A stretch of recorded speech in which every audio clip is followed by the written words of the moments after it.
And at this time, we would like to welcome everyone to the regular October board meeting. And we ask everyone to please stand for, for a moment of silence. And we would like to take a moment to remember Judge Pace and his family, friends. That was a big loss in our community this week, so if you could remember them tonight.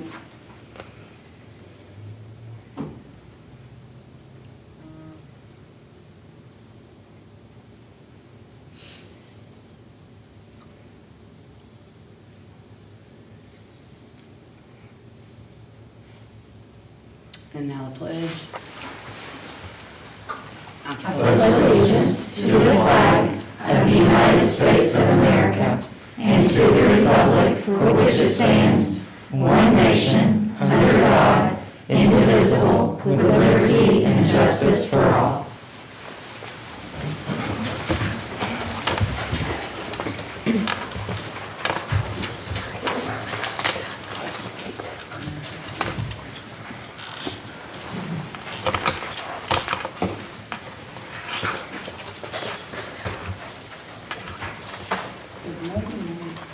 Yes, she's on. Item number 1, review of the agenda and adoption of the agenda. So I have a question about number 13. Discussion of attorney contracts. Today we received an email from Mr. Thomas. I think he was replying to Mr. Talby's email from October 3rd, and has a lot of legal stuff, so I would like some clarification regarding that email. Yeah, if I may, I think the email was regarding the legality of the October 1st special meeting. It is my opinion, and I've previously provided my opinion to the board, that that meeting met all legal requirements, that there was an election of a chair pro tem during that, and it's my opinion that that was a purely procedural matter, so it didn't have to be on the agenda. There's not a lot of guidance in Kentucky law, statute, policy for chair pro tem, because that's a Robert's Rules of Order thing, which the board policies have adopted. However, I understand Mr. Thomas's concerns, and if the board has additional concerns about the items that were on the agenda that day, the board could, by a motion of 3 members, or by affirmative vote of 3 members per policy 1.45, move to amend the agenda today to ratify the 2 items that were done at that special meeting on October 1st, being termination of Mr. Thomas's contract and entry into the contract with White Paper. That's just my suggestion. Otherwise, I don't think there was anything procedurally deficient with the October 1st meeting, but if the board wants to proceed with an abundance of caution, the board could certainly do that tonight to ratify those items. Otherwise, it would require another special meeting, and that, would be more public funds expended for, really the result is the same in the end. But that's just my suggestion. So I have a lot of questions, that's the reason it's on the agenda, and if we're going, do we want to just jump to 13 and just get it over? We need to adopt the agenda first, because there's a lot of questions I have, and we can, I think we probably need to discuss that, that's the reason it's on there. Right, that's what I'm trying to figure out, just because of, There was 2 separate views that's on there, so that I received from Ms. McCoy and Ms. Thomas. right, because she responded October 4th, and then we did until today, and so that's why I brought it up, because I figured that email pertains to number 13. And there's several things in her email that I have questions on. That's the reason I requested that to be on the agenda. Okay.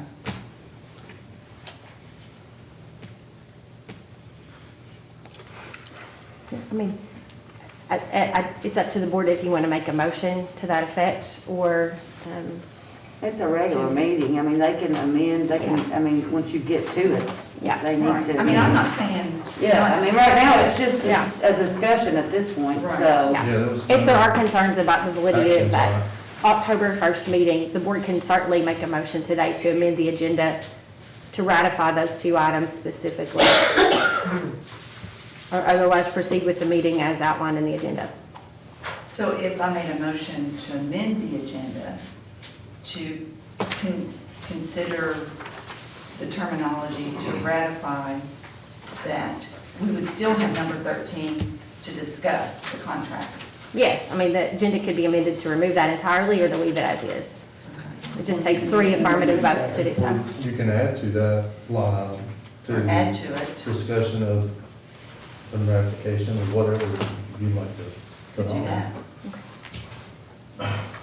Can you provide the language on ratifying Yeah. those Yes. two items to make sure if we are putting that on there that it's appropriate? I think someone would need to make a motion to amend the agenda to, First of all, we have to have 3, it says 3 affirmative votes. okay. So the motion could be made and there would need to be 3 affirmative votes for board policy. That's my opinion at least.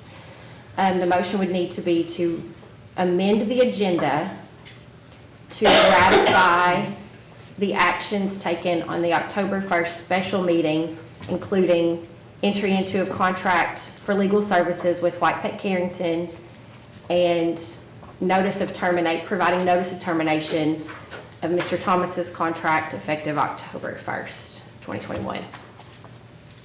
I know that's a mouthful. Mr. Get it all Thomas, do you written down. agree as well? I agree in part to the, that you can actually vote again to terminate it. However, under our provisions, there are our policies are clear. The only person that can sign a contract is the board chair or the vice chair. Now, unless Ms. McCoy has found something else in our policy, the only person that can do that is you, Madam Chair, and the only person that can terminate the contract is Madam Chair. And I think, and I was inadvertently left off of Ms. McCoy's email that she responded back to everybody, so I did not know that she had responded. But the Chair Pro Tem's power and authority ends when you adjourn. So at that point, at the moment of adjournment, there are no authorities. So any document that was signed after the adjournment has no legal effect. And that's Robert's Rules of Order says that the power ends. Our own policy, NKRS 160, says the only person that can enter into the contract and provide those notices is the chair, not a chair pro tem. And since it was done after the adjournment, then it's my opinion that neither the contract nor the termination were effective. And that was basically in the email you sent to me as well, Ms. McCoy, that pro tem authorization or authority ends at the end of the meeting. And the board could have designated the superintendent to sign those as well. We have a However, specific policy that states only a contract can be initiated from the board by the chair. yeah. Like I said, there's not a lot of guidance on the chair pro tem issue, and Robert's Rules of Order doesn't specify about signing things that are necessary actions for that meeting. I think, again, the board could ratify those actions tonight, and if there is any procedural issue, then we could alleviate those. I think there's a lot of questions, and we're skipping around on our agenda here, but since we're discussing it, I think there's a lot of questions on that October 1st meeting. First, there was it specifically states in our policy, and I know Ms. McComas addressed it to one of our speakers at the time that we adopted the Robert's Rule of Order, but you can't accept one policy and deny another policy. And that's what happened on October 1st. We have a specific policy that states that items have to be listed on that agenda. So you can't go back and forth. And then there's also the question of the pro tem. So if there's any changes in the meeting done, that whole meeting is questionable. And in order to do it correctly, things need to be changed tonight. That's why I That's suggested my a stance on it. ratification. Yeah, that's why I suggested a ratification. That way, if there's an issue, and I personally do not believe there's an issue, but if there's an issue, then it can be ratified to be corrected going forward. I don't believe there is an issue either. So you accept one policy, but don't accept another? The policy over meetings is for meetings, regular called meetings or special called meetings, and they follow Robert's Rule of Order. And the action to nominate a chair pro tem is still part of the procedural meeting. And like Mr. Thomas said, it starts and stops with the meeting. The signing of the document then could be signed by the chair, but that doesn't invalidate the action that was made in that meeting. We have a specific policy for special meetings. That was not followed. You adopted the Robert's Rule of Order over our policy.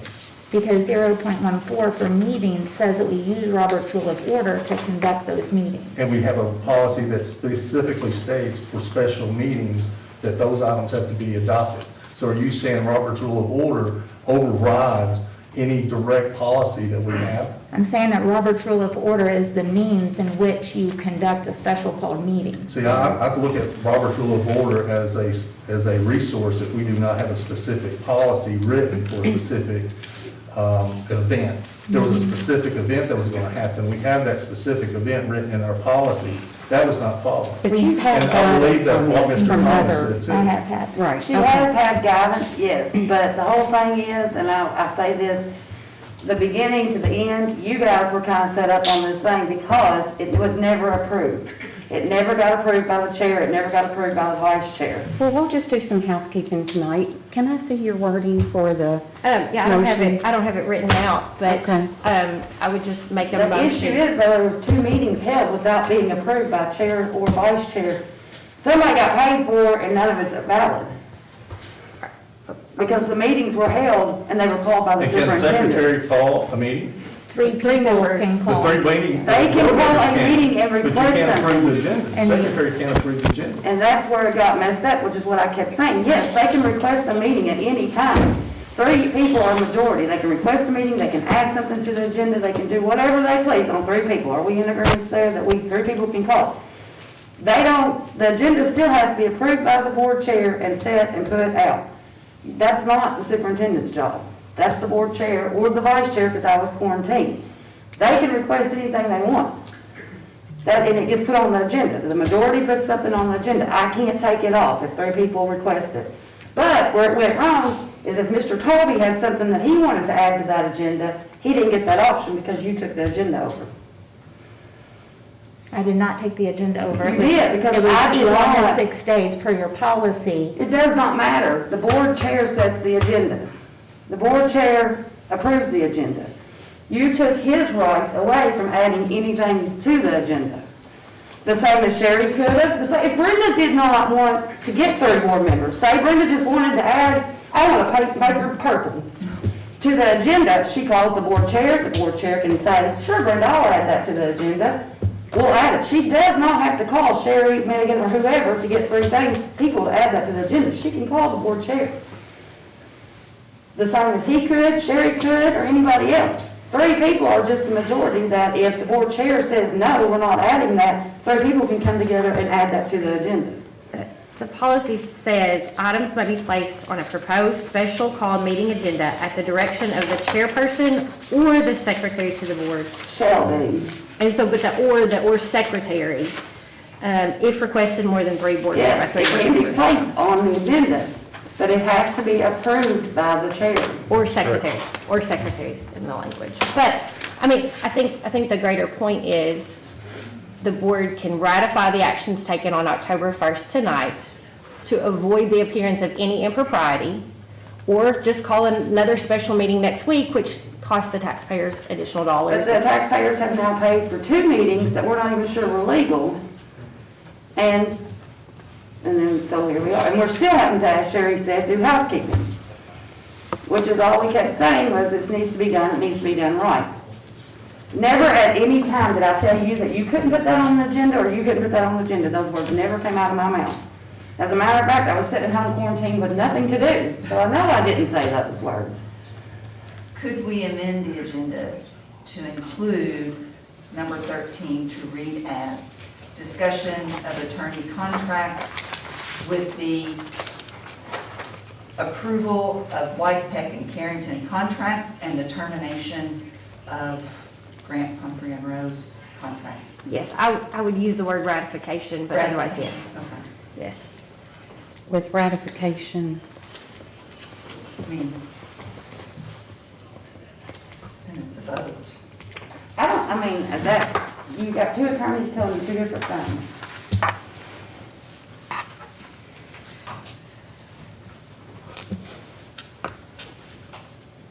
So I don't have the answer for you, Brenda. That's what, I don't have an answer. But, So you're stating that the secretary has the right to set the agenda, make the agenda. What does the board chair have authority to do then? I'm just reading the policy, sorry, it said board chair or secretary.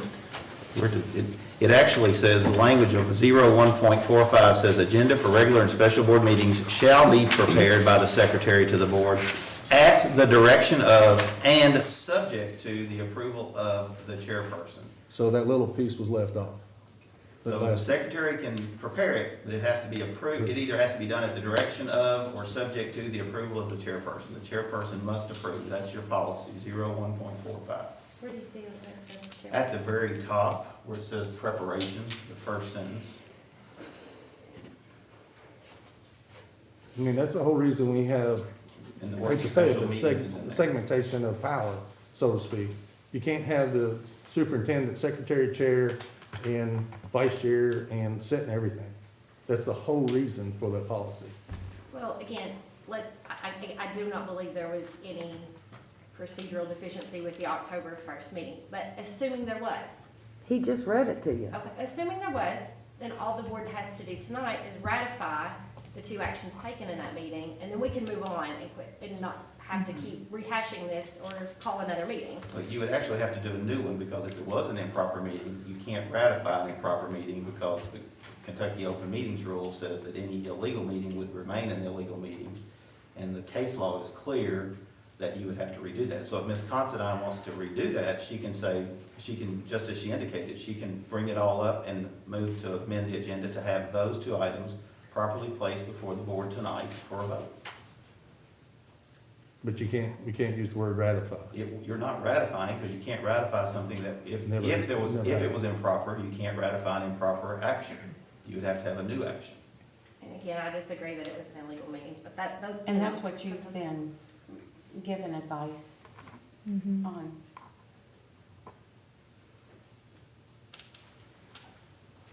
And that was both through KSBA and legal counsel that represents me through KASA.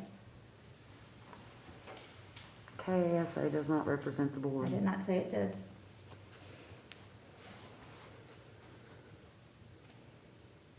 And when I called KSBA, they said that it was at the direction of the board chair, so.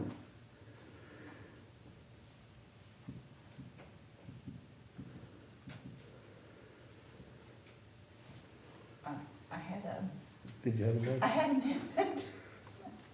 I had an amendment. Well, I think to be safe, you can't use the word ratify, if you just be safe. I mean, am I correct?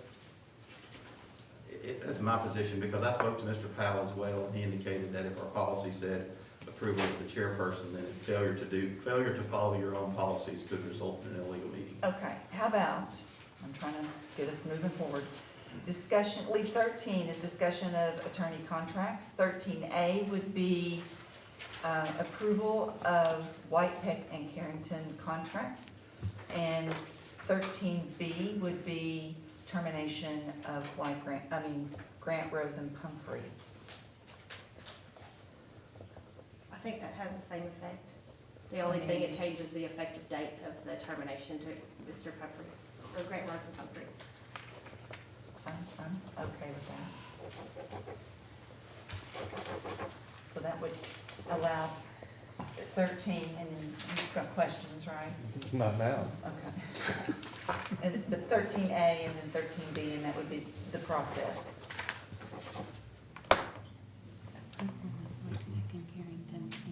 And then termination on a 30-day. I probably didn't word it correctly, but We just need a motion to amend the agenda, item 13, to reflect the addition of those two. of items. A and B. Yes. You're adding 13A and 13B. Yeah, Well, she's at, really, yeah, you're at 13 and 13. Yeah, I made them separate. yeah. Okay, does anybody else want to, do you have 3 people? Through all that? I'll second that motion. She just needs- I'll agree. an Good agreement? God. It's loud. I didn't even know she was right there. It's loud. Sorry. Okay. So that goes on. All right. Now, anybody else want to add anything? Anything or take on? Yeah, so we're Yeah, about, I have a couple of things I'd like to add. I'd like to get an update on the STEM bus. I think the last really true update was back in July. okay, so you want that under 5A? Where would you like to put it, Madam Chair?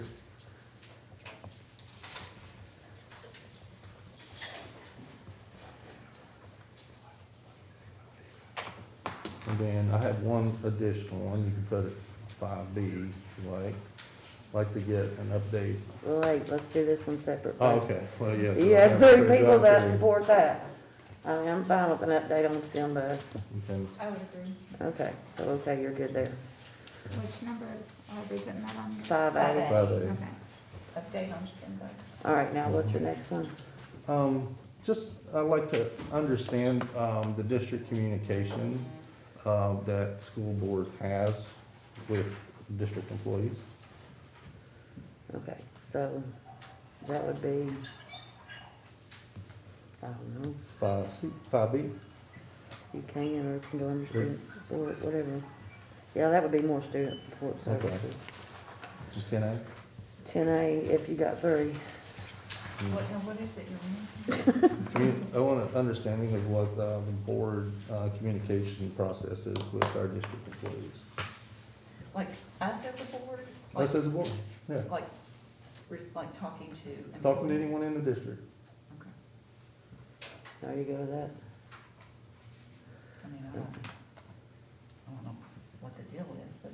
I don't either. That's what I'm asking them next. Okay, so word it for me again. Communication with board members and district personnel. Yep, there you go. Okay.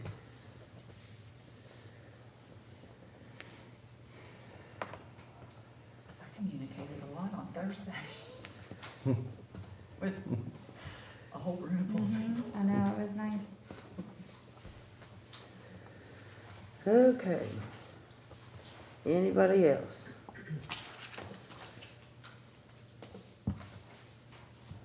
Oh, I do have one I'd like to add.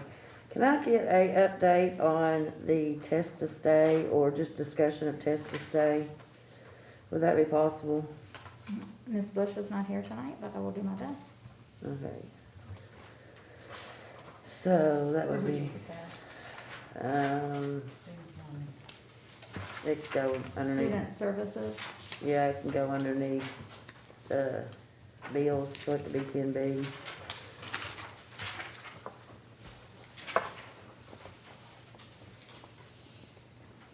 And test to stay, like if you are quarantined, is that what you're talking about? I don't really know what I'm talking about, that's what I want to discuss about. Yeah, it's part of our. I'm just getting some Okay. calls on it, so I'd like to be updated. Okay, anybody else have anything? If not, then a motion to adopt the agenda as amended. I'll make that motion. Motion by Mr. Tobby, A second. second by Ms. Considine. All those in favor say aye. Aye. Opposed? That's gonna be hard. Motion carries 5-0. All right, approval of minutes from the September 20th, 2021 regular meeting, September 27th, 2021 regular meeting, and October 1st, 2021 special meeting. They need to be divided up. So we'll do the September 20 regular meeting first. Okay, Make a motion to approve September 20th, 2021 meeting. all right, motion by Mr. Tobby, A second. second by Ms. Considine. All those in favor say aye. Aye. Opposed, motion carries 5-0. September 27, I 2021. have a question on that, on the 27th meeting, since I recused myself at the end, do I? You were there. at the You were At the there. beginning, so You can I can- still, What is the ruling on that? If if I leave before the end of the meeting? recuse myself due to the subject matter. The chair wasn't there. I mean, if. I was there, I was No. just virtual. Okay. You were virtual, Yeah. and he left after a certain point. Then I think the chair could approve. Do they have two signature lines? Well, you left too, didn't you? Yeah, you got off, and then That's that's when, all. I think that's when we appointed Ms. Hendricks Mhm. the first time. Well, and Ms. Hendricks, her chair pro tem duties would have expired. But I think the board as a whole could adopt those minutes. By motion. I mean, if you were here for. Yeah, I wanted the clarification. That's fine. Okay, so a motion for the September 27th, 2021 regular meeting, or special call, sorry. Or what? It is the regular. It was a regular meeting. Regular meeting. It was the budget meeting. I make a Okay. motion. I'll second. Motion by Ms. Constance, second by Ms. Richardson. All those in favor say aye. Aye. Okay, I think that was 5-0. Yeah. Megan kind of covers everybody. It was, yes. All right, the October 1st, 2021 special meeting. We You weren't here. can't say anything, right? Mm-mm. I make a motion to approve the October 1st. And I'll second. Motion by Constance, second by Richardson. All those in favor say aye. Aye. Aye. Motion carries 3-0 with Colby and Richie not voting. Okay, student and staff recognition. We have two. Mr. Damron is going to be received by Mr. Cornett. Okay. You can get it there, I'll read them. Oh, yeah, you want to hear? Yeah. Well, I need to read it and then I'll hand it to you. Okay.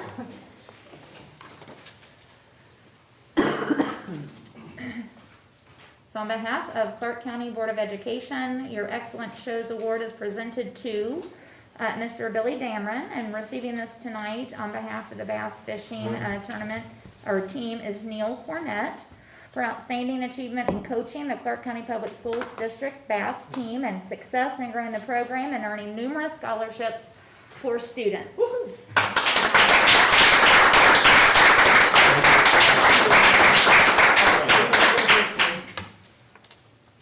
And you need to let Mr. Damron know that Pro Alex wants to use a certain type of lure, rooster tail, and it shouldn't matter about the carpet. That's right. Thank you. Thank you. On behalf of the Clark County Board of Education, your Excellent Shows Award is presented to Officer Dwayne Green, and I'm just now remembering he told me he was not going to be here tonight. So we will be doing, I did speak to him to make sure he knew what it was. I'm sorry, Miss Ritchie. But he's receiving an outstanding support and care is given to Strode Station Elementary School staff and students for going above and beyond to protect and serve. So we will be recognizing him next month for his service.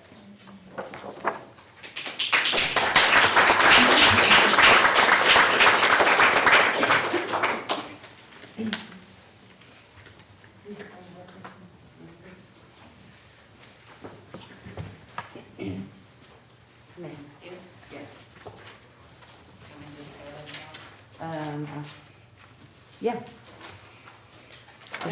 We have one public comment, and it's Miss Nina Hunker. Did I say it right? Yes. Okay. Good What afternoon. agenda number are you talking about? I want to ask specifically about number 13, A, B, whatever you want to call it today. As a parent, I have a lot of questions because we haven't had an opportunity to look at the contract, and it does affect us, right? So I was wondering if, after you guys had your conversation and discussion related to the attorney contracts, if we could have another opportunity for people to comment this afternoon as it relates to that. Is that possible? I don't think we've ever done that. So you requested a comment after we had that discussion on item 13? Yes. You'd have to amend the agenda, and that was going to require a super majority. Super majority vote. I've never seen it done Ready for you. So can This I, report always did it at last, and then they changed it, but it's never been done. It's never been done. I mean, it's really not fair as a parent and a taxpayer to not have some type of, ability to have at least to look at it, to have a say in it, to voice my opinion, my concern, as it relates to the new contract. If your concern is the contract in and of itself, that could be provided with an open records request directed to the board. But it's gonna get approved tonight? Mhm. So what good does that do me after tonight's meeting? It's a public record just as any other contract would be. But I'm not asking to read it, I'm asking to also comment on it. So how can I comment on it if you all are going to approve it tonight? Have you seen the contract? No. Well, you should be able to get on the board agenda items. Anybody can do that prior to the meeting. They're open to the public. So that way you will have read it before you come to address the board. Okay, so can we have that as a discussion after you all have your conversation? We'd have to amend the agenda. I don't think we're already past that point on there. I don't Okay. think we can amend the agenda. You can do it with you have to have 4 votes to do it.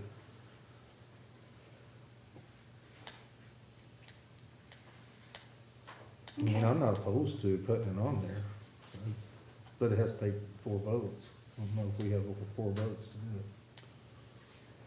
it. It doesn't bother me, but it's whatever. I personally think everybody should have seen it if we're gonna have questions about it.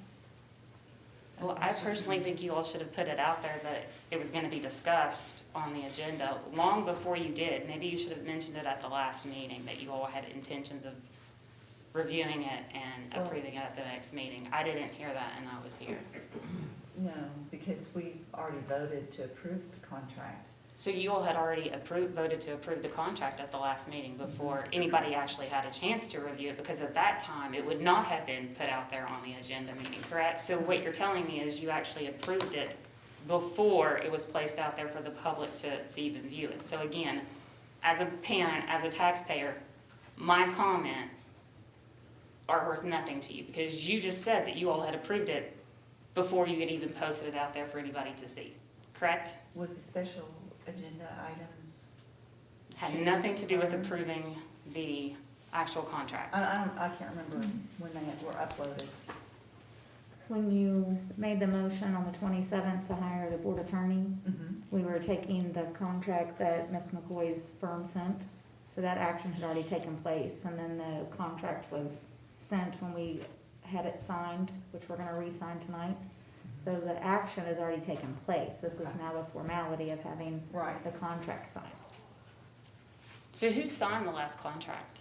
The chair pro tem, and we feel like that was appropriate, and what we're doing tonight is redoing that motion based on that conversation they had earlier, where the chair is gonna be signing that contract. So Ashley Ritchie will be the one signing the contract tonight.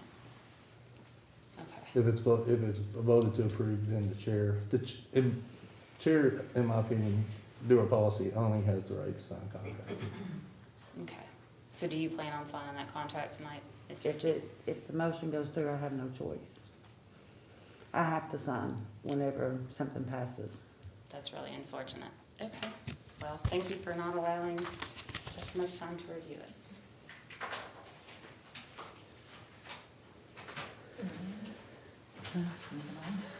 Yeah. All right, Superintendent Report. We had our first Cardinal Lead, and you all have binders for those of you that didn't attend this first one. We had our Cardinal Lead PLC, which is where all district building leaders come together with our culminating vision to begin collective work around student engagement. And that is, Mr. Harris got to attend, I was excited about that. Ms. Constantine came and Ms. Hendricks, and then the rest of you will either be coming in another month or connecting with an iTime group or something after school that's gonna work with your schedules. And we started focusing on response to intervention, which is our multi-tiered system of supports around 7 guided principles, resources to student supports, data collection, and just overall individualized RTI plans that our schools are following to meet students where they're at. That we are making sure that we're able to stay on grade level standards. Over the past month, we have our impact teams, which is 2 to 3 either building principals and or district leaders that are going in and observing classrooms. And we've been able to do that in all schools, and we'll continue to do that every month. And or they're observing school level PLCs. And so that's how we are connecting the district together to make sure that work is happening around student engagement and instruction. We're increasing our culture of greatness, and so by doing so, it's some of the high quality programs that we're looking at, this leadership that exists within our district, intentional social media promotions, as you all have probably seen, an increase in our district-wide social media. Also things that are being pushed out to school level social media, my own personal superintendent social media, along with our webpage. We're encouraging parents and community and staffs to also follow their school level social media, where they can get a lot of good information and also just see the amazing things that are going on in our district. We're exploring opportunities to showcase with equity the great work that's going on daily in CCPS. It's about the whole child and not just about sports or not just about the arts or just about instruction. So we're trying to make sure all of that is seen and well represented. We're also looking at, we had tonight actually our first new teacher program, new teacher mentor program. So our building leaders identified that additional supports were needed for teachers, and we're developing an intentional mentoring group that pairs them up with a veteran teacher. And it does not place additional work on the teacher, but it guides them and gives them assistance around lesson planning, data collection, classroom structures, building appropriate relationships. There's 3 cycles where the leaders and the mentors and the teachers will come together through observations and meetings that we can help them grow. And then we're working on communications at all of our schools, but especially at GRC. So as technology is advanced, 3G is now 5G, and that creates some barriers in some of our buildings. And for students, it might be good for teachers to be like, okay, cell phone service is a little spotty in places, but when there's an emergency, you don't want that to happen. So we're really looking at a needs assessment around communications, and that goes back to our SLEOs, which are special law enforcement officers. So we've always been calling them SROs, but they're actually called SLEOs. So we do not have SROs. We do not contract with the local police or sheriff's office. That's an SRO. Okay. We have our own special law enforcement So do we need to change our officers. classification because we have SROs in our job classification? They're one and the same, but our actual program are called SLEOs. I learned this about 2 weeks ago. Mr. Stumpkin, he'll speak to it a little bit tonight when you're reviewing the manual. But we also have some radio frequency issues, and so we're looking at all of those things to make sure that the 3G and 5G are appropriate, and we also have analog and digital. That's obviously a top priority for us. Social emotional learning and adversity with students is really important. You can't get kids to learn if they don't know you care about them. You can't get kids to learn if they don't know they're safe and they feel good in their environment. And you also don't realize all the outside influences that they come to school with. So we met with our counselors and our social workers, some of our building leaders, with Dr. Gillum of Terrace Metrics. This is a program that allows students to, in a very quick, non-threatening way, to be able to give us some data so that we can better identify students that may have never risen into any category, where we can be able to provide them with the necessary support. So we've been working on that. I was really excited about the literacy focus sessions that we had. We had Dr. Christy Wright come in for 4 different days that worked, dedicated one day with each of our elementary schools. And we talked around language usage, vocabulary development, text complexity, making sure that students are reading the age-appropriate developmental things on high rigor and text complexity, also phonemic awareness, and so making sure that students know how to read with fluency and can have high levels of transference and comprehension. So that was a really good 4 days that reinforced the work that they had been doing through the summer, and also allows them to make adjustments so that they can continue to use high-quality resources in their classrooms. And then staff and community stakeholder connections. We're also working on a crisis plan, comprehensive crisis plan for our district, which has been a little kind of splintered.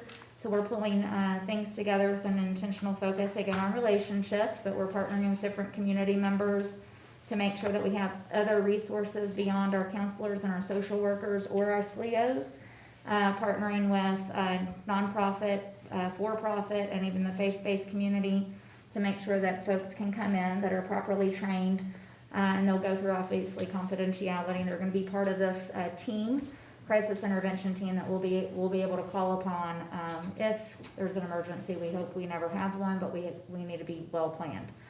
Our resource officers, our SLEOs, they met to discuss those communications needs that I previously addressed. Also, Sheriff Perdue attended, and he joined us to collaborate on some of the training that we need to have with our resource officers. And we're also reviewing the new policy that Mr. Stepp will talk about. That is just part of our training manual that technically needs to be in there. And then we met with Civitan. So Civitan's a basketball group. I'm sure most people are aware of it. They've been working with our school district for over 46 years, I think. And we had a couple of hiccups in the past. And of course, with COVID, we did not allow them in our building because they kind of managed how they were doing that differently. We had some really great conversations with them, went through different plans to make sure that we can use our facilities safely. And so Mr. Stump is actually helping with that. And then on Monday, the 25th, I'll be in Louisville for another superintendent's training.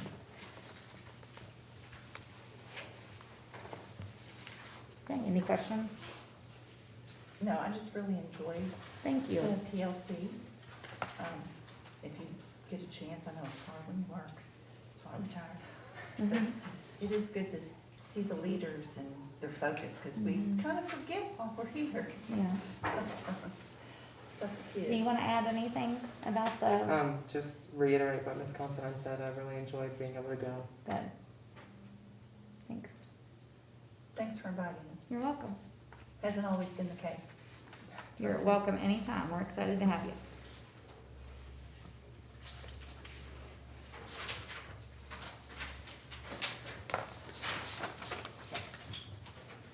All right, item number 4, overview of district K-Prep.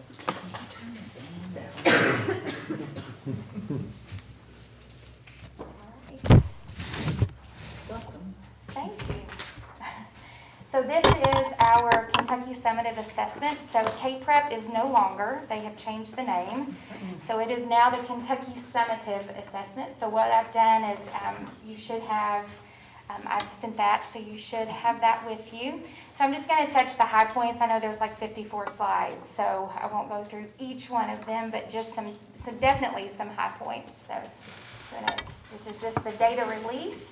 So the agenda, there is the accountability waiver that we did receive from this year. We'll talk about federal classifications, the reporting, the classifications that we have, and then reporting on the data that we have, and then if you have any questions for me. Okay, the next one. The waiver, again, Kentucky received an official approval from the U.S. Department of Education from federal accountability. So basically, school and district performance is based on the students who tested or attempted to test at their location. So this year's data is more about just student focus than it is district summary reporting. Federal classification, so I know you're aware of our CSI, TSI, and ATSI schools. Those have been waived. Those classifications have been waived for the last 2 years. And so schools that received those for 2018-19 school year will continue to receive the support this year, which we do not have any schools in our district with those classifications.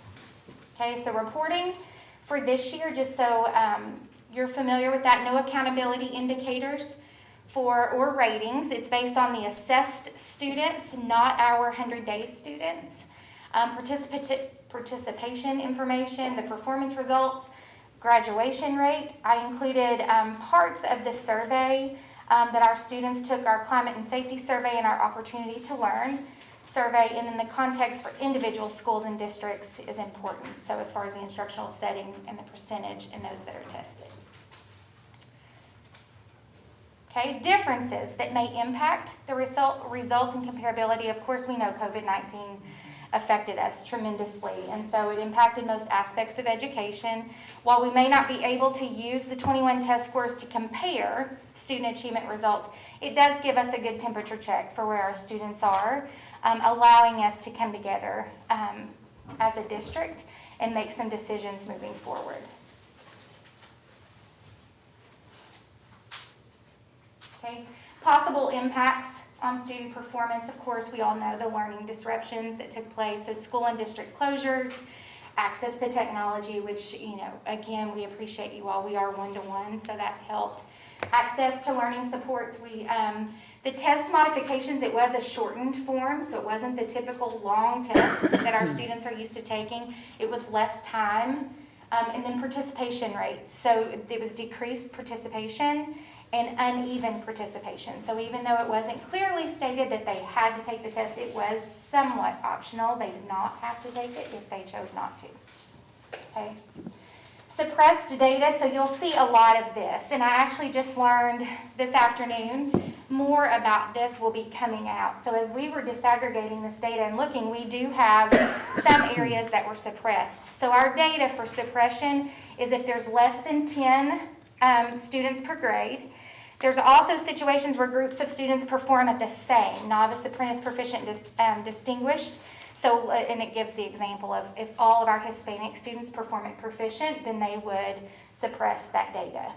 A performance level, novice, apprentice, proficient, distinguished has no students. So in that case, they would suppress the data as well. And then individual student performance could be determined by applying an algebraic formula.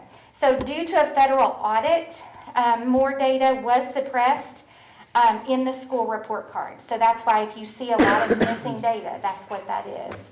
And suppressed summary data will be coming soon. So that is something that I learned, is we will get access to that data and then be able to share that with our schools to identify.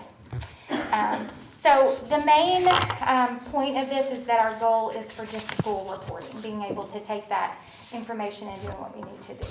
Okay? So reporting data, this will take forever, so you can keep going. Okay. So reading and math participation, you can see this. Our participation for elementary was in the 90s. Of course, we had 312, 369.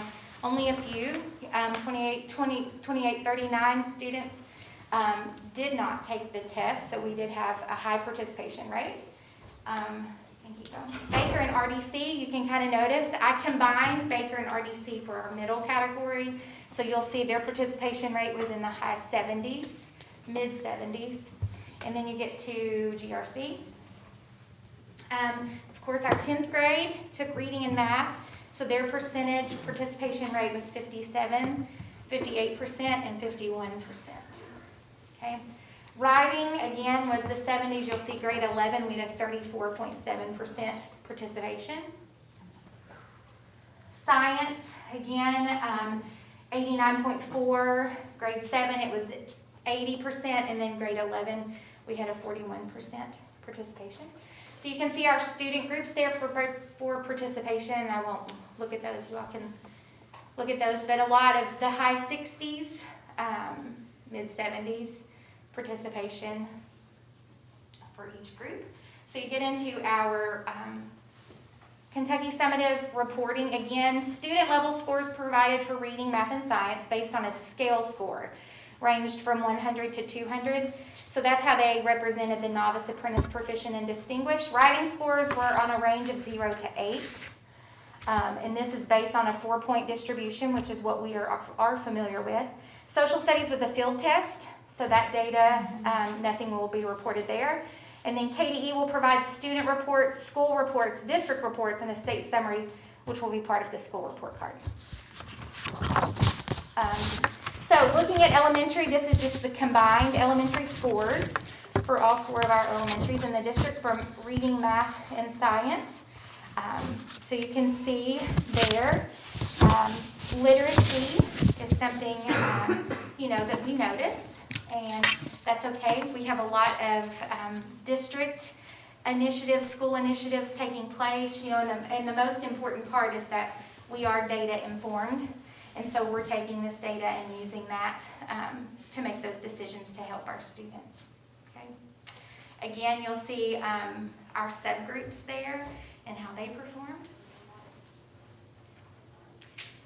Again, for math, go back one more.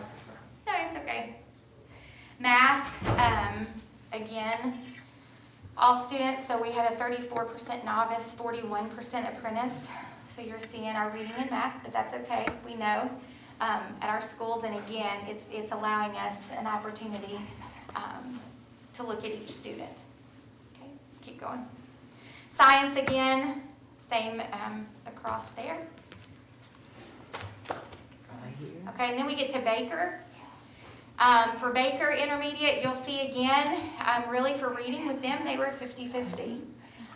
Their scores look really good considering the pandemic. So again, for math, again, I think district-wide, math, we are low. But again, that's something that we are putting things in place to help with that. Again, there's our subgroups.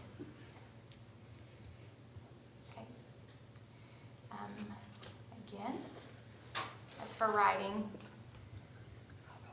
Okay, and here's Campbell. So Campbell was tested reading, math, science, and writing. You can see there again, they were very similar to Baker with that 50-50 novice, apprentice, proficient, distinguished in reading. Math again was something, and of course writing. And there's our subgroups for Campbell. Math again. There's our science subgroups. You can keep going. Writing. Y'all stop me if you have questions. For GRC, 10th grade English, 40%, 25% apprentice, which again was 65% collectively. Geometry again, so it mirrors a lot of what we're seeing in elementary and middle. There's English 2 breakdown.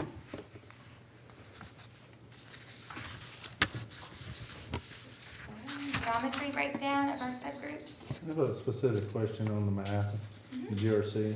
I've had a lot of parents talk to me about kids, their students when they go to college struggle with specifically math. And it's the same information that we supposedly taught them in high school. And why is that? What they tell me, the biggest thing is in high school, they let them use calculators. College, they do not.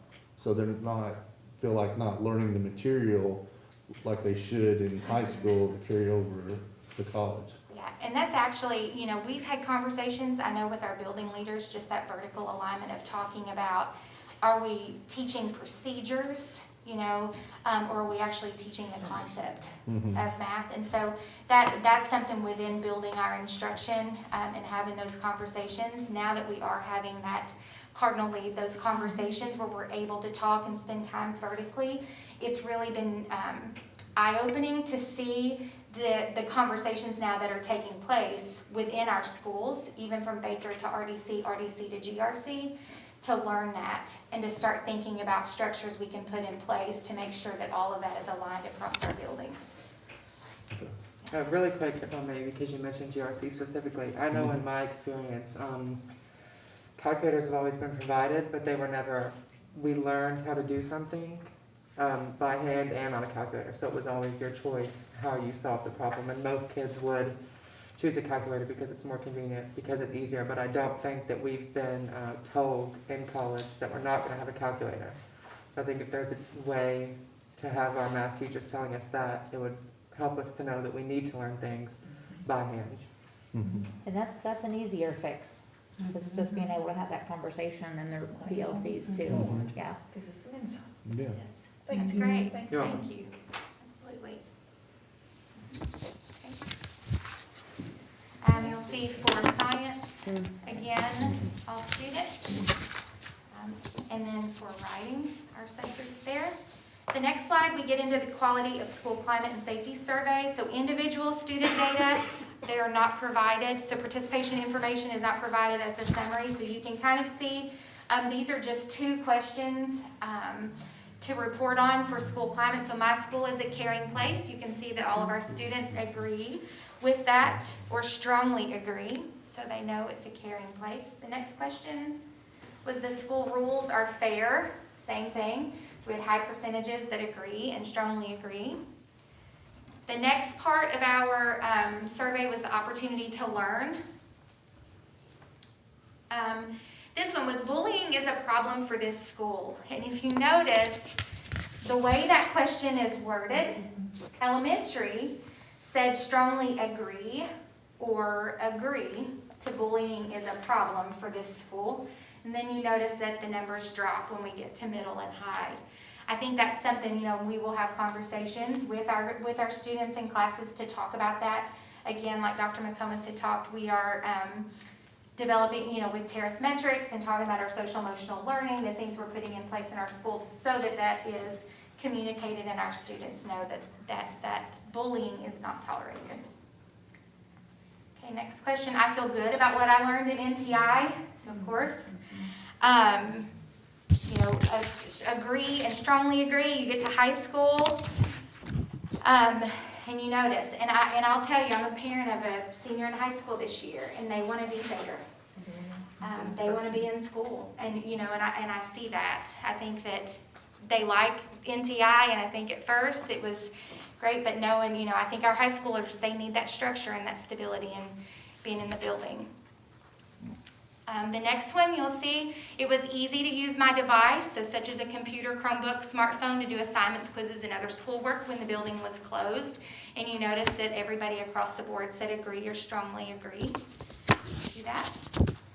And this was great insight for us to take, and in the event that we have to do something like this again, I think we can learn from it and do better. The next is our English learner participation. So for elementary, middle, and high, you'll see our enrollment at each one for our English learner performance and participation. So our participation rate, again, was 98.6 at elementary, 95.8 for middle, and 85.8 for our high school. Again, our subgroups, you can see those. High percentage rates for elementary, middle, and high. The next one, you get into our composite results. So it reported kindergarten, first, second, and third. We do have questions out about grade 4 through 12, but I think in a little bit you can see where we figured that out as far as the rest of that data. But you can notice kindergarten, as they are, it takes a 4.5 to exit for the language proficiency. And so you'll notice our kindergarten students coming in as 60.9. So then, of course, their language acquisition is 1.9. First grade, the same thing. You'll see they get to a level 2, 47.1. And so their language acquisition is 2.7. So it's very easy. I say easy. It's easier to go from a level 1 to a level 2. It's more difficult to go to that level 3, level 4, to where they can exit to that 4.5. Okay, the next one, you'll see this breaks it down. So this is how the domain results for each level on how our students scored with comprehension, listening, literacy, oral, reading, speaking, and writing. So you can see those, and the performance level again for each one of those. One question. Mm-hmm. When was access administered? In March. Okay, because usually it's earlier, and we weren't in person at that time. Yes, so. it was March. Mm-hmm. And if I may, your EL students, they have to take all the K-Prep. And they have to take these 4 tests for access. So I don't know if everybody really realizes It's a lot of tests. the student that doesn't know English yet is tested more, which means they're out of class from regular instruction more than they are their peers. And those 117 students had to take additional testing in addition to the K-Prep. So they came back and immediately started access. Mhm. Okay. Yes. So you'll see this is the English language attainment. So kindergarten through 12th grade, our enrollment was 117 students. We had 112 students who were tested, so a 96% participation rate. We had 3 students that was reaching attainment for that, with the attainment rate of a 2.7. Okay. The next is the graduation rate, and I think you all have already, I know Mr. Keene, I think, is already, I'm not sure if he's talked, have we talked about graduation rate before? You actually did that report for him. Okay, for him. I knew we had Yeah. seen it, so I didn't want to spend a lot of time on that before. So our 4-year and 5-year graduation rates, of course, are in our 90s, 95, 98%. Our kindergarten screen results. Again, so we had 344 kindergarten students, 316 were tested. We had 48.7% that were ready with interventions. And then we had 51% that was kindergarten ready. It was, yeah. Actually, those numbers are higher than what they have been in the past. So the next one, it just breaks it down by our subgroups and how they performed if they were below average, average, and above average. So you notice there's 3 ways. Their academic cognitive is how they're scored, language development, and physical development is how our students are scored there. Also, the last slide is the self-help social emotional scales. So that allows parents to fill out forms on their students.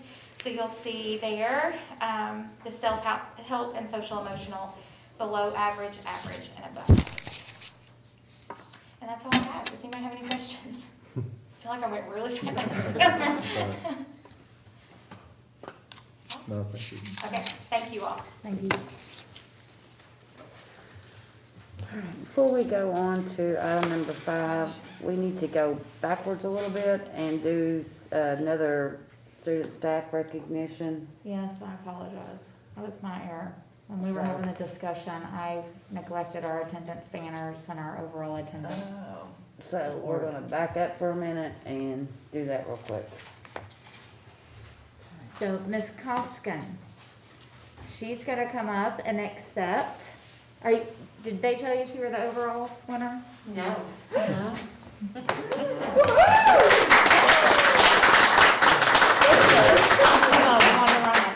Miss Nance, are we on preschool for Strode?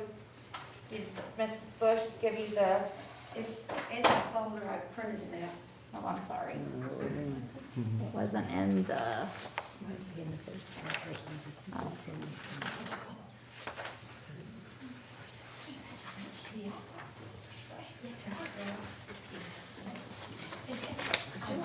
I'm so sorry.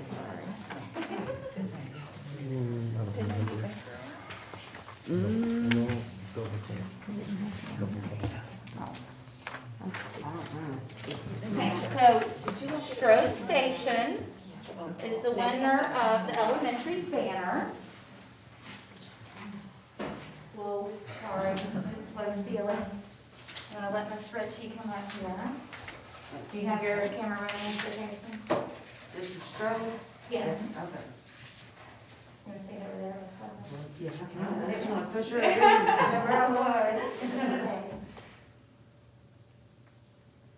Great, thank you. And then we'll put this over and we'll take it.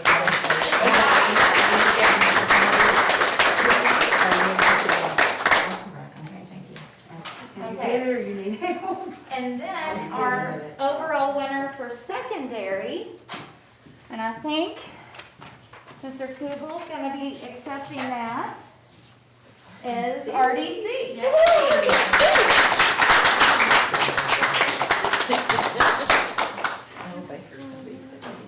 Oh, I know.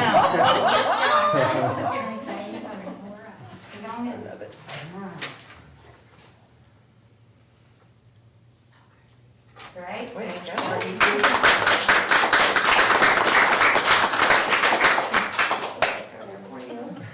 And then we'll get an actual picture of Mr. Kennedy, but Miss Compton's gonna accept this on his behalf, and then we'll go do a picture later for him. For Shear, as the overall attendance winner with a 93.94. It was like close. Wow. Super close with everybody, so it's awesome. Way to go, Shear.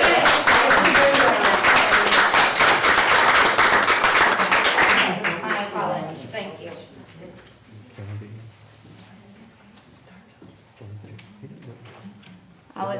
being the mama for Miss Nance over there.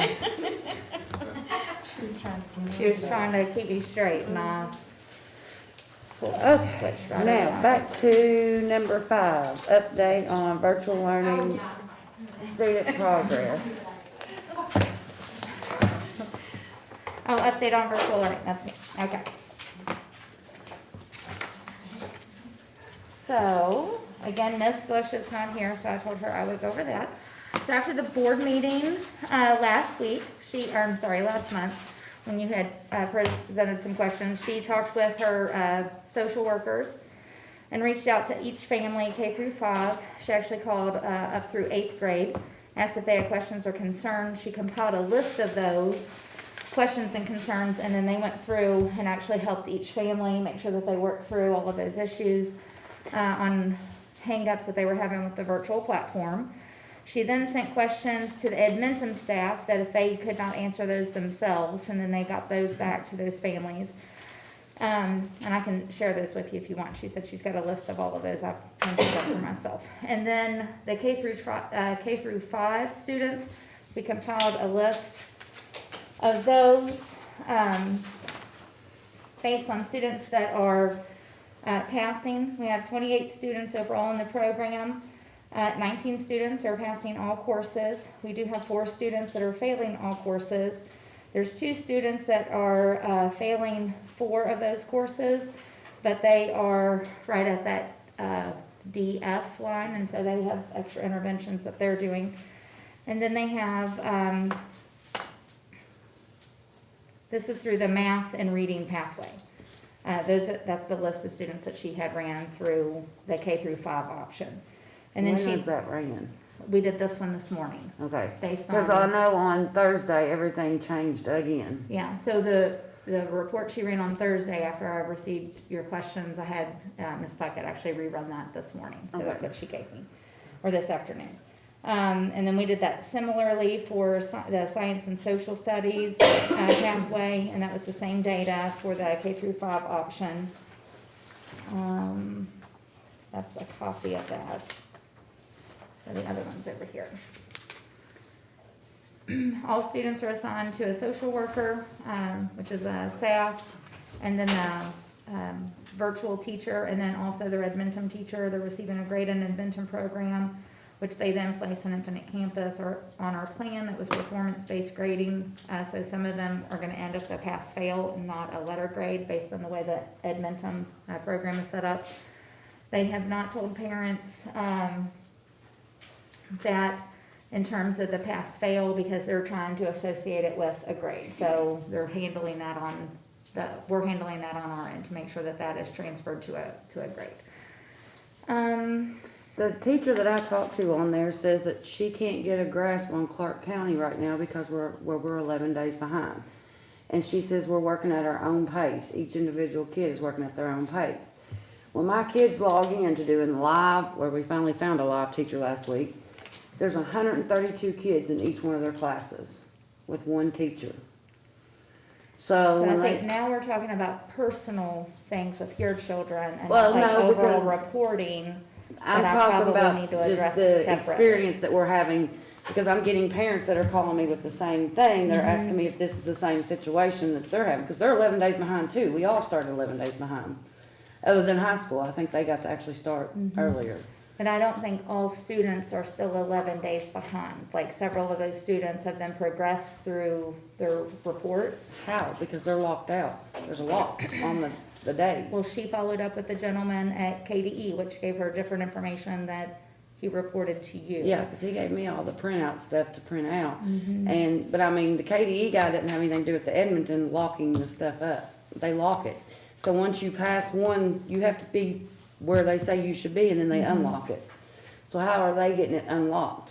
Because they're getting past, I guess, that data point of where they should be, and then they're getting those sequences opened up as they progress through them. But that's what I'm saying, they tell us that they won't open them up until your district is where they're supposed to be.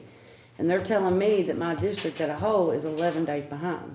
That the program started 11 days behind. So I will have to follow up with Ms. Bush on that when she gets back tomorrow. Right, 'Cause because I don't mean, know- and Christy and I had this conversation, which then when I talked to Ms. Coyle, who's been assigned to us, she says the same thing. We're all 11 days behind. So when we all go to our live teachers, they're teaching 11 days ahead with 132 kids. And that's all of this. Because the teachers are in San Diego and Texas and wherever. Yeah, so I'll have to follow up with Ms. Bush on that. I'm just basically going over the information that she got, but we did rerun those reports this morning. Right, With the data from the students that are progressing through it. right. And I then mean, she- this is just my fear is that parents will start just sitting down and trying to do this. Because the other thing that I compared when I was sitting there listening to math the other day, because I sit with my kids, the math that they are teaching for 4th grade, because I have a 4th grade and a 5th grade, to do division, long division, is not how Clark County teaches it. And I know that because we went through long division last year through virtual, through a Clark County teacher. So, I mean, is anybody following up to see if, in other words, we're gonna all join at Baker next year. So if these virtual kids are learning long division in one direction, and then the Clark County teachers are teaching it in another direction, what's gonna happen when we all get there? They're still learning long division. They are still learning So then there's it. gonna be another standard when they get to 6th grade math, that's gonna build off of, and then they'll all be in 6th grade in-person learning, and then that teacher's gonna be able to facilitate that instruction based on that grade level standard, which is not gonna be the same as a 5th or a 4th grade. So they're level not gonna standard. be counted, because the long division that we're learning right now is way back in the day long division. And that's not the long division that you learned as a kid, I'm sure. See, so the Clark County way of teaching long division is nothing like what these kids are learning right now. Yeah, there's multiple ways to teach long Right. division. So that's But what when I'm you saying. get to the 6th grade, But when they're tested, or if they're sitting down and they've gotta show steps, but when they're tested, they're not gonna be graded on steps, they're gonna be graded on an answer. okay, So that's not gonna impact that. it's not, because No. before they did get And when marked they down get- for steps. Yeah, and when they get to, like as a classroom teacher, I may have scored off on steps because that's usually where the error's coming from. So the answer's gonna be wrong, it's gonna be wrong, but I'd rather go back through and, if I'm talking about math, like this step, this step, this Right. step. So that's gonna be how you would score it for a classroom.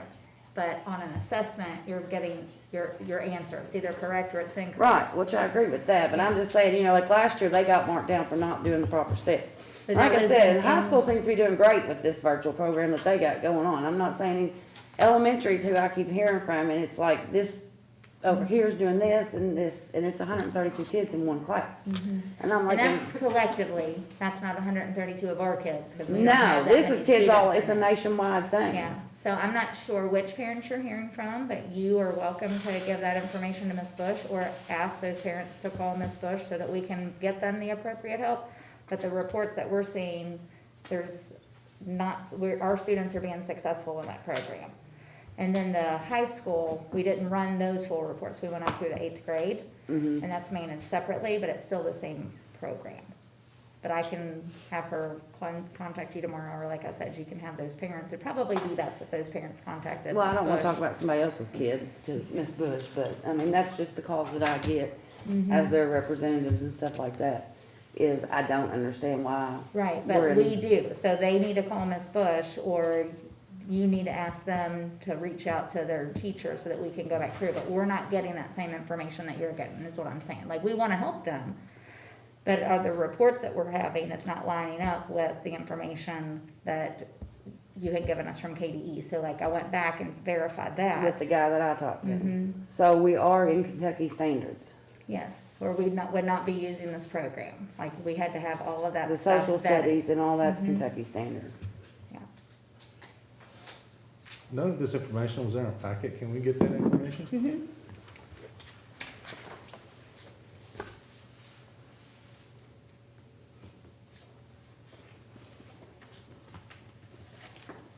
Sorry, I keep pulling on mask down. That's okay. Mine keeps falling off too.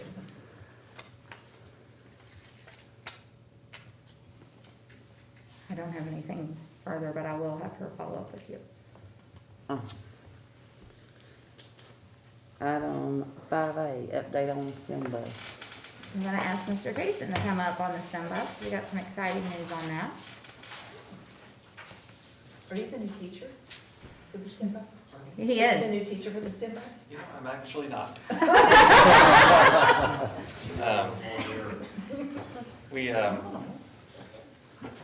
What Donald said? Don't. I don't want to know what Donald said.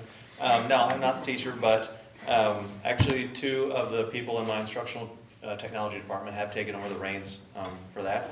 And so pretty excited about the direction it's heading. We're somewhere nearing presentation date is a good way to describe it. We're, our almost concrete date for the first lesson with kids is November 1st. And we're shooting to do lessons with 4th through 6th grade all of November except for the week of Thanksgiving and the first week of December, and then take a step back and evaluate and assess, reflect back to how well that the lessons went, how we can improve, and how we can adjust them then if we want to go readjust the lessons to hit the K through 2, K through 3 students, or go up and try and do some lessons aimed at 6th, 7th through 12th. So anyway, November 1st is our target date with Baker Intermediate. We're going to do our first lessons with them. Like I said, it's 2 of the technology resource teachers in my department. They've really done a great job of getting a lot of legwork in. They've met with Fayette County STEM Bus twice. I think they have another virtual meeting coming up tomorrow, on the 19th, tomorrow. Because Fayette County's had a STEM bus for a couple of years now. They physically did a ride-along, is what they call it, last week, and actually went to Breckenridge Elementary and Fayette County Schools, watched how the STEM bus teachers interacted with the kids there, the lessons they presented, and just kind of got their own ideas for some lessons there. Some of the lessons that they're finalizing right now deal with, and it won't be all these at once, but they're looking at lessons on, we have a set of VR goggles. We're looking at getting some mini drones, so not the actual real drones you think of. Those are a little cost prohibitive, but I think we can afford a set of 10 mini drones that would help with a lot of lessons that involve logical thinking, problem solving, and programming. Because those mini drones connect to Chromebooks. We're looking at robots too, where a lot of schools have, where we can borrow some of the robots and use iPads that connect to them. We're looking a little bit at video as formative assessments, and a lot of just STEM activities that lend itself to what's in the bus. So like I said, November 1st is our target date. Some of the things we have to finalize is we're owed 2 more trainings by the company that designed it, an instructional training, which my 2 TRTs will attend, and myself, and then an actual physical how to operate the bus drive training, which Mr.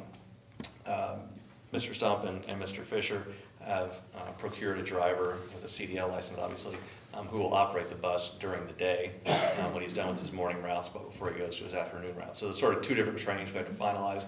That's a tentative date of the week after next, so that should bring us right up to that November 1st target date. And lastly, my 2 TRTs have also reached out and gotten at least 1 contact at pretty much all the schools, so it's not just the technology department's here, and it's just a one-off type thing. We're trying to get the teachers at the schools to invest in what we're doing too, and also one of the representatives from the UK Extension Office has also shown great interest, and so we've tried to include her in some of these discussions that we've had too. And I think that's all the bullet points I made about that. So are you gonna be overseeing the STEM bus projects, the projects? Am I overseeing it? Yeah, I mean, I know you got 2 people, that's gonna be doing it, but who is overseeing it all? It's essentially me on the instructional Okay. end. Yeah. Okay. Well, So, good. and I have a pretty strong instructional background, so I think that'll help. And the 3 of us working together, I think will do a really good job. I'm anxious to see where we're gonna go after this. We have a lot of good ideas. We need to really flesh out which ones are affecting the students' learning the best, and then we'll kind of go from there. Yeah. Okay. Good update, thank you. Okay, thank you. That's really fun.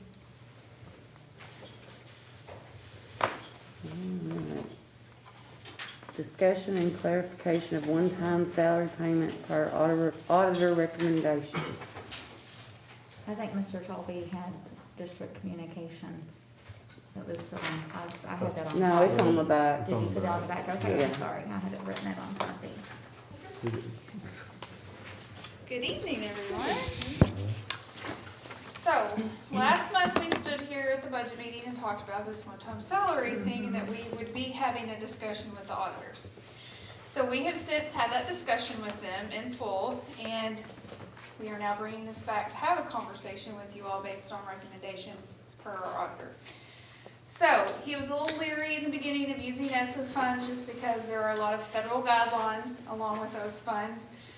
But KDE is kind of a pass-between entity from the federal government to us. So he is saying if KDE has given us that guidance, that these funds that they have now passed down to us can be used for such an expense, which they have. This is an allowable expense code under the grant matrix that they have given us, that he would be okay with that because that's the guidance he's going to audit us on, is KDE's guidance to us on those funds.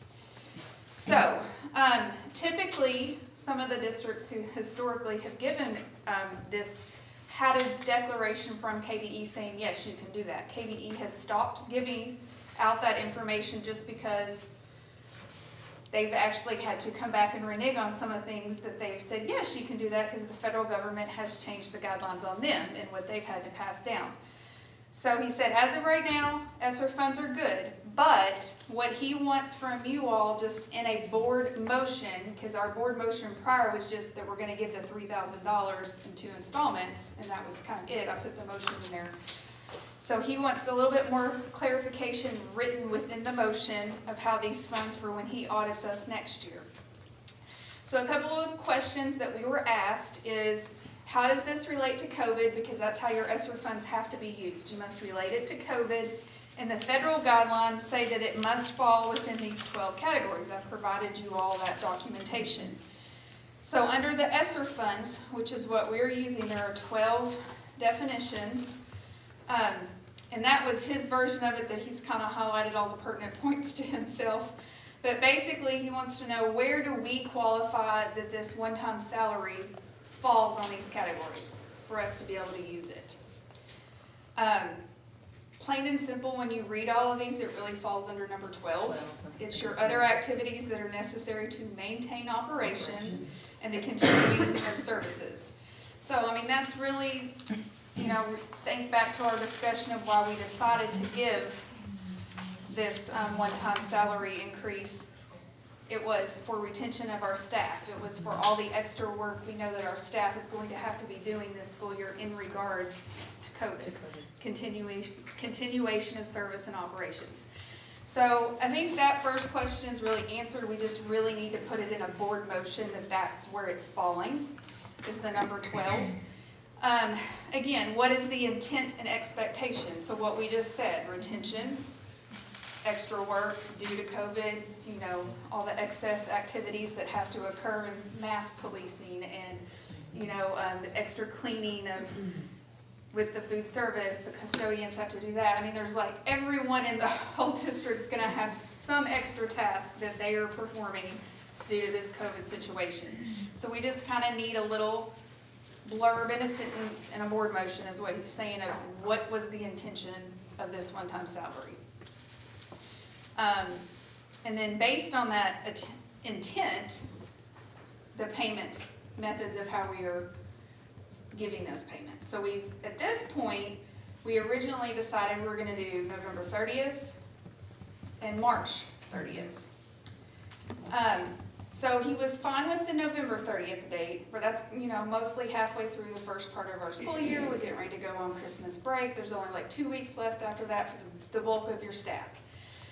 He was a little hesitant on the March 30th date simply for a large portion of why we're doing this is continue of operations, retention of our staff. There's still a good portion of school left at the March 30th mark that we're going to give the rest of that bonus and basically have almost 2 months left of school for a bonus that you're giving retention of staff. And I say bonus, please back up, one-time salary payment. So that's just, he wanted us to really think about that second payment that we had originally set of the March 30th date. and ensure that that's really meeting what our intention of giving that money was. So he really was thinking, Like May 30th. right, That's what I'm toward the end of school. And he said he'd be okay with May 15th. I mean, school's not officially over but you only have a couple weeks again of school left at that point. So he said that's more in line with if that's the true meaning of why you're giving it, is for the services being rendered in the school year. That fits more within the time frame. So that was his recommendation. And then we for even that to be- asked about the other contracts that actually go through June 30th, and he was okay with that May 15th, so we didn't have to push it back all the way through June 30th due to the bulk of the contracts with bus drivers, secretaries, teachers are gonna be through that, end of May, and then of course if they have days that they're gonna need for And professional then we development. would have a third, final June 30th payment for all of those prorated people, like your subs and part-time folks that, we're prorating those days of, we'd have to do kind of that last payment to them on the June 30th payroll after that May 15th payroll. The original March date, I think, was because of, was it spring break that we got, Yes. so. So that was just his recommendation. It's not obviously required of you all. That is your all's decision to still make tonight, but this is just the conversation we have had with our auditor, and this is what he is recommending. And then the last and final piece that we kind of talked about is, we did say, full-time staff is gonna get the 3,000 in the 2 payments, and then part-time subs we would prorate, but we didn't really make the definition of actively employed or have already left our employment. But again, if the point is retention, if they're not currently employed at the dates we give that payment, should they get any of it? I will tell you, I've spoken to other finance officers or other districts, and they said they have to be active, period. If they're not here, they're not getting it. It doesn't matter what the reason was they left their employment, whether it was retirement or quitting on their own or unfortunately other circumstances. They're not actively employed at the date that we are giving this one-time salary stipend per se in the payment methods. So he just wanted that clarified also. So I've kind of got 4 bullet points with some information that we just really need to structure a board motion to clarify those items, that it would then be printed in the board minutes for him to view when he audits us next year in regards to this payment.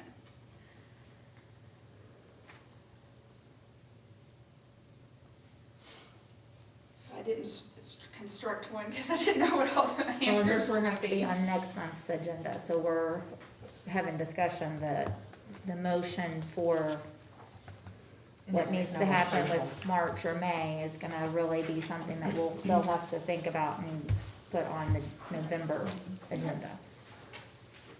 At least you got some clarification. So great news is we can use the ESSER funds. It's not Yes, coming out that of is general good fund. So we just need to construct how we want to word that specifically and put that in board minutes so we can make that payment. But we're ready to get that first payment in November. We're Yes. good, we're The first Okay. payment would be, yes, on November 30th. good.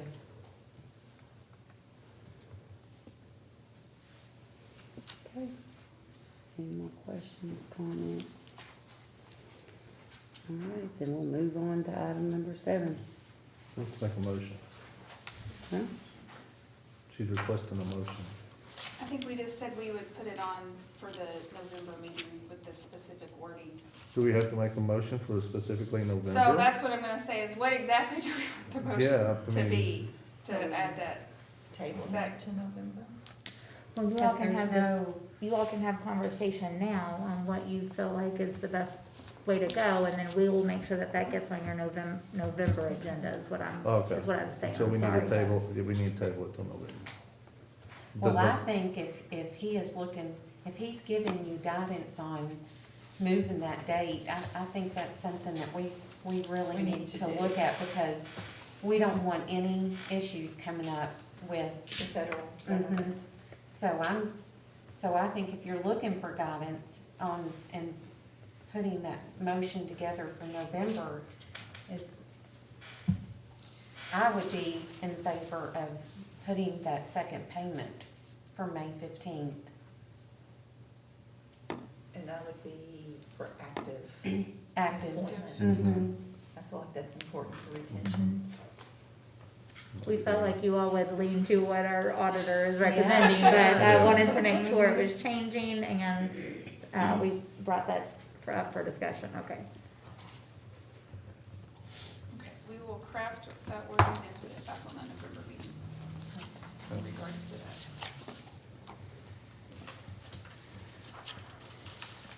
Going on to move on number 7. Yeah. Sorry, yes. I was confused. All right, item number 7. I'm not gonna read it again, I already read it and Bill interrupted. First quarter report, so you all are used to seeing this report. You can flip on to like the 3-year comparison. It's slide 3, there we go. So on, we're comparing July, August, and September, our first quarter, and we're really spot on for how we have been the last 2 years at this same time. We've collected 11% revenue of our budget, just as we have in the prior 2 years. The first 3 months, the bulk of our revenue is our SEEK from the state. We have not started collecting property taxes until basically the month of October and November is when those start rolling in. And so we are essentially these first 3 months operating on state funds and our rollover from the prior year, our beginning balance. So that's how we're cash flowing as a district, is what we've rolled into this school year. So that's, you know, we stand here and we talk about that contingency balance and how we ended the school year, which we'll get those final numbers next month with the audit in November. But that's why it's really important, and we always discuss percentage-wise, like how much percent should we have of our contingency, and when we get over to the expenses, we're gonna see how much we spend the first quarter, and that's why that percentage of contingency is so important, because we roll that over and start our school year with that money. And that's what we're operating on for 3 months of the school year every year. So I just wanted to make you all aware of that. There's no major anything that has occurred in revenue. Has anyone looked at this and seen anything they had questions about?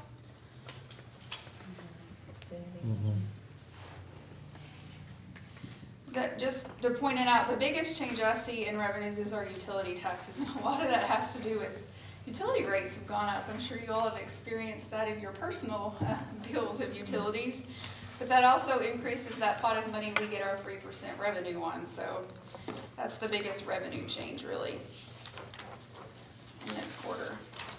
All right, if you'll flip to the 3-year comparison of expenses, the next slide, please. We're actually down our spend this quarter compared to the prior 2 quarters, 1% and 2% respectively. And again, you see we've spent 11% of our budget, which is really coinciding with the 11%. We've kind of stayed within that SEEK dollars and stuff, everything we've collected, which is really fantastic for our budget. But you can see when you look at just the top line, we have spent 15% in payroll alone. You know, I mean, the way it flows down to the budget, but you've spent 15% of your payroll budget. So when we talk that contingency number, that's why historically I've always said I like to have 15% as a contingency number, for that simple fact of I know we're going to be paying that out on payroll. Like, that's a percentage I know that's going to be coming out, and I just want to make sure we are always covered at that level. So that's like the comfort level for me as your director of finances, around at least always having that percentage mark along with all of our operational expenditures, because you see we're at 11. Any questions on expenditures? Again, we're down. There's not a whole lot of different types of expenditures than we have historically had. Everything's pretty in line with how we have been operating. Anything good? All right. So that is all I have for you all. Thank you. Thanks all.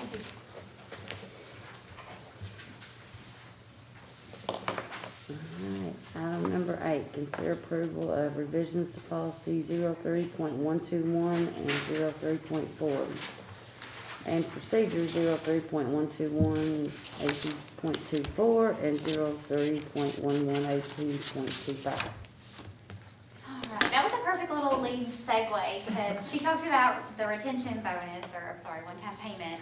And that's kind of what we've made in HR as our mission this year, is retention and recruitment. So I know you already had these in your packet, but I felt like this made it a little bit easier to follow along with me.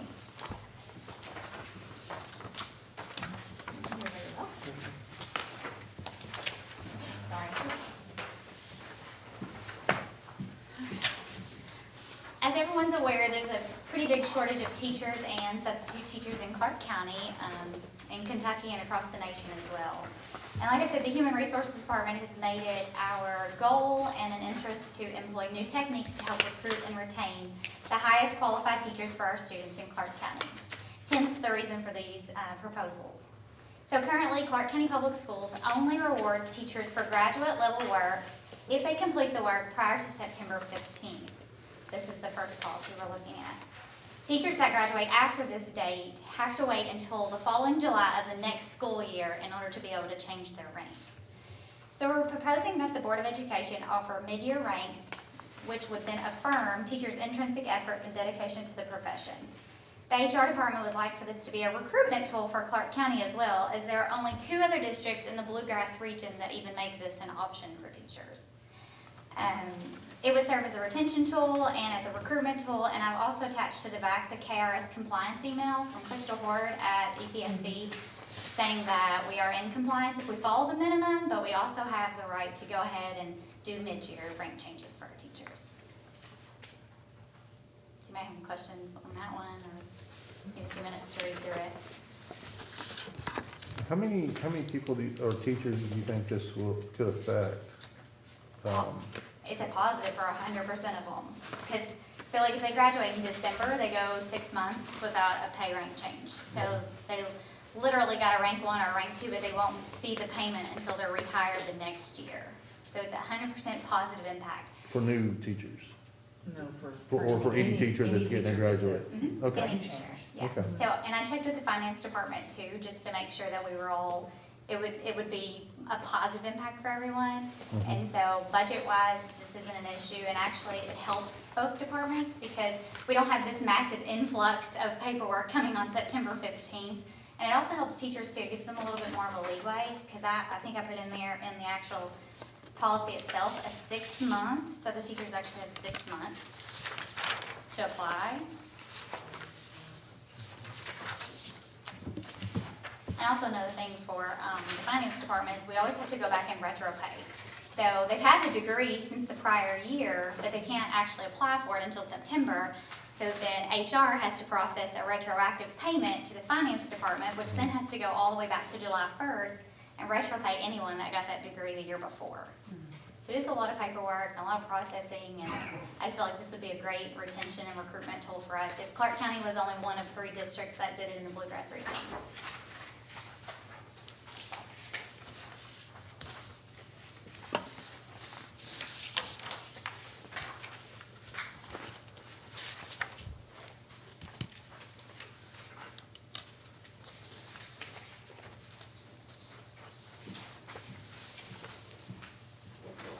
So this is the procedure that complements that policy revision.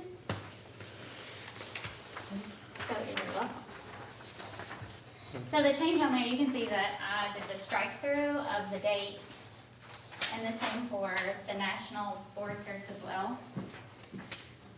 And then we'd also like to propose removing the superintendent's signature line on there, just because it makes her more effective and more efficient in what she can get done and not having to worry about signing papers. The HR department's vetting theirs, the finance department is vetting, so we're doing our jobs to make sure that she can do hers as well, so. So when we're looking at approval of this takes care of both of these issues that you've put in front of us? Yes, ma'am. Okay.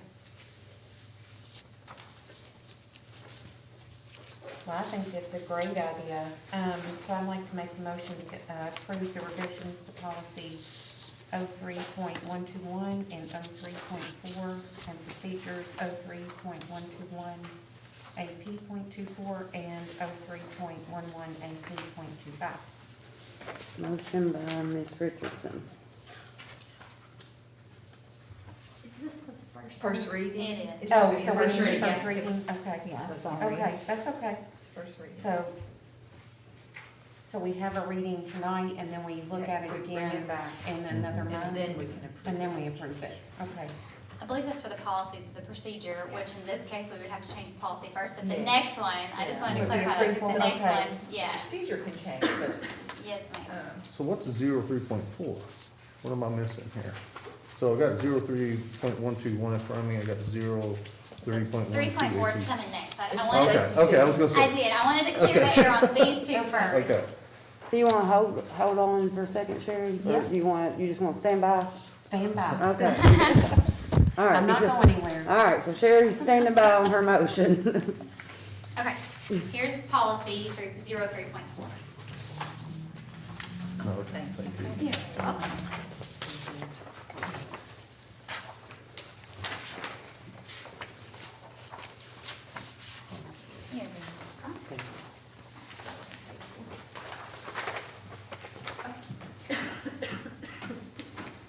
Again, another policy proposal for recruitment and retention. So again, like I said, we're in desperate need of substitute teachers. Earlier this year, the board made changes to increase our general substitute pay and to add designated substitute teachers, which has truly helped to lighten the load. Unfortunately, we're still seeing about 50% of our certified vacancies going unfilled, and 54% of those are with our exceptional children. So in order to be competitive, recruit and retain our current subs from other districts, I'm proposing that we make the revisions to our substitute teacher policy. Preferably first is to strike out the second sentence under length of duty. We're already tracking because of the Affordable Care Act, so that part of the policy is actually really a hindrance for us for retention and recruitment because it makes it look like they're not gonna get more than 29 hours. So we're already tracking this, and I think the original purpose of adding it to the policy was so that a way we didn't overstep the ACA, but we track it anyways. So we've only had 2 people even come close in the last 2 years of tracking it. So removing it, I think, from the policy would increase that recruitment for us in Clark County. I'd also like to strike out the entire paragraph pertaining to long-term substitutes. Right now, we kind of pigeonhole ourselves by requiring our subs to be fully certified. And I think I bolded that for you all to see it. So historically in Clark County, what this means is that our long-term substitutes have to have or hold the same certificate as the teacher in which they're subbing for. So if you have a high school ELA teacher that's going on maternity leave, in order for the sub to achieve daily wage threshold, they also have to hold the same certificate. That's like a rare phenomenon. 30% of our long-term subs can fill that match. So then most of our subs will then go back to our general sub pay. So there's some apprehension to take those long-term positions because you do have to do a lot of the planning and the grade book and communicating with parents. It's basically like taking on the teacher's whole role. So taking out the fully certified kind of opens up and helps to recruit and bring more people in. And then that's where we get to the daily wage threshold pay actually doesn't kick in until day 21 anyways. So again, the HR department and the finance department have to go back and retro pay everyone. So by changing this policy, there wouldn't be any retro pay because we'd start at day 1 at $200 a day. So long-term subs. And the reason we went with $200 a day, it makes us more competitive with Fayette County. Our designated substitute teachers are making $190. So we thought making the LTS, the 200 mark, would be a really big recruitment tool for a position that we're really struggling to fill. Also proposing that long-term administrative substitutes receive $250 a day, and that any substitute, general or long-term substitute, that would take an EC position, which is an exceptional children's position, would receive an extra $20 a day. That's actually matching what Fayette County is doing. And just to, sorry. Just clarify. So how many days do you constitute a long-term sub? If you're removing the 20 days, how long would it be? I love your question. I actually wrote it on the front of here for us to talk about tonight. So historically, in the past, Clark County uses the 20-day. Well, teachers are used to the 10 days. So teachers make the first 2 weeks of lesson plans and the long-term sub generally takes over. So in the policy, we wrote designated by the Human Resources Department because every situation that I've learned in my few short 10 weeks is completely different. Not all long-term subs are maternity leaves. So we would like to have it in the policy as is, like as designated, because when I talked to Wayne Young, he said it could be 3 days, it could be 5 days, it could be 10 days. So another point of discussion is we were thinking 11 days, because 10 days would be the teacher's responsibility to prepare for the first 10, then the long-term sub would be from day 11 and on. So that would be a really good just discussion amongst all of us to consider, and principals to weigh in on as well. And just to clarify, when I want to remove fully certified, every sub in the state of Kentucky has to be certified. They have to go through the Educational Professional Standards Board. So it's not that we're taking any requirements off of the quality of people that we want in the classroom. It's just we're trying not to pigeonhole ourselves with having to have the same certification. So, and like I said, the hopes of all these policy changes and proposal requests are to try to recruit and retain the best of the best. So would you, when you come back to the second reading, would you have surveyed or talked to administrators to determine? Because I think if you leave it wide open, anybody could come in and within 4 days say, well, I was a long-term sub, versus somebody who may have done it 10 days. Yes, You might get yourself in some issues there. I will. I'll definitely reach out to all the admin And see, and I'll reach out to additional HR departments too to see what they. yeah. What they And if you leave it open, for me, I'm gonna tell you, 2 days would be a long time. If I could, Point taken. Yeah. I love the fact of you looking at looking at doing something to retain teachers and attract subs and recruit, so. Thank you. We've got some other good stuff up our sleeves, so we're excited for what's to come. Okay, and lastly, this is procedure 03.11, AP 25. And this one's fairly minimal. We really just want to add the employee ID number to this procedure and remove the superintendent's signature line from the bottom.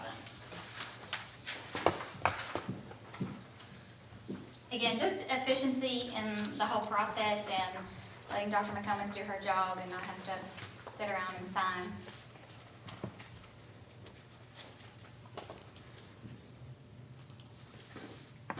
Is there anywhere in a KAR or a KRS that requires a superintendent's signature? I'm just So throwing it out I there. consulted Wayne Young just to make sure we stayed legal in everything that we were doing. And she signs all the contracts, and the contract is It's the legal binding. legality. Yeah, and then most have gone to, which we're also exploring, the electronic version where you just monitor a flow cycle of how staff are coming in and going back and forth between HR and finance. There won't be any signatures when we're able to get to that point. And so again, it goes back to the contract with the superintendent's signature on it. Are we using DocuSign today? Is that what you're referring to? Something No, like but that? it's another program that's similar to DocuSign that will have like those electronic signatures that are preloaded, but it's not like, well, does Are you the talking about Frontline, does Frontline actually use So DocuSign? it's very similar to DocuSign. Yeah. You can go ahead and store a digital signature, or you can digitally sign from your IP address. Mm-hmm. Okay. And they say to make it more fortified security-wise, to use the AP address. So IP address. Did I say it wrong? You said AP. AP. You've been on procedures. Yes, the IP address. Yeah, thank you, Dr. Parrish. Absolutely. Okay, Sherry, you're back up. You need me to reread it, is that what you're asking? Well, no, I think you have to you have to change it, don't you? Because this is the first Yeah, the first one reading, you said. and you said, yeah. You didn't say the .34, so you will need to just read the full thing. Okay. Like to make a motion to approve the revisions to policy 03121 and 03.4 and procedure 03.121. For first reading? Yeah, I think So, they- yeah, the policy, First at reading. first reading, it can't be approved today. Okay. But it could be put on next month's agenda. Okay, Yeah, first reading. first reading, approve the first reading, I just need to read. Right. Yep, The procedure so, will be presented to the board for comment. But does it make sense to put these together? Does it make sense to just change the procedure without the policy to go behind it? Probably, that might be a question for Ms. Parrish. The first two would have to go, they would coincide with each other, but the fourth one could be independent. It could be approved tonight as a procedure. Okay, let's do policy, Sherry, first. Well, we don't really approve procedure. We're just notifying you of Yeah. what we're Right. doing. Gotcha. The procedures don't need to be approved, but it's the policy. So we're requesting a first reading on policy 03.12. And 03, okay, and just stop right there. Yeah, but just put in first reading. Okay, okay, I make a motion to approve, that's okay, approve first reading of revisions to policy 03.121 and 03.4. Yeah, okay. Motion by Ms. Richardson. I'll make it. I'll second. You'll make a I'll second. make a second. Ms. Considine made a second. All those in favor say aye. Aye. Have we lost Megan? I don't know. Her picture's on there. Is she muted? She's still eating. She's got her mask on.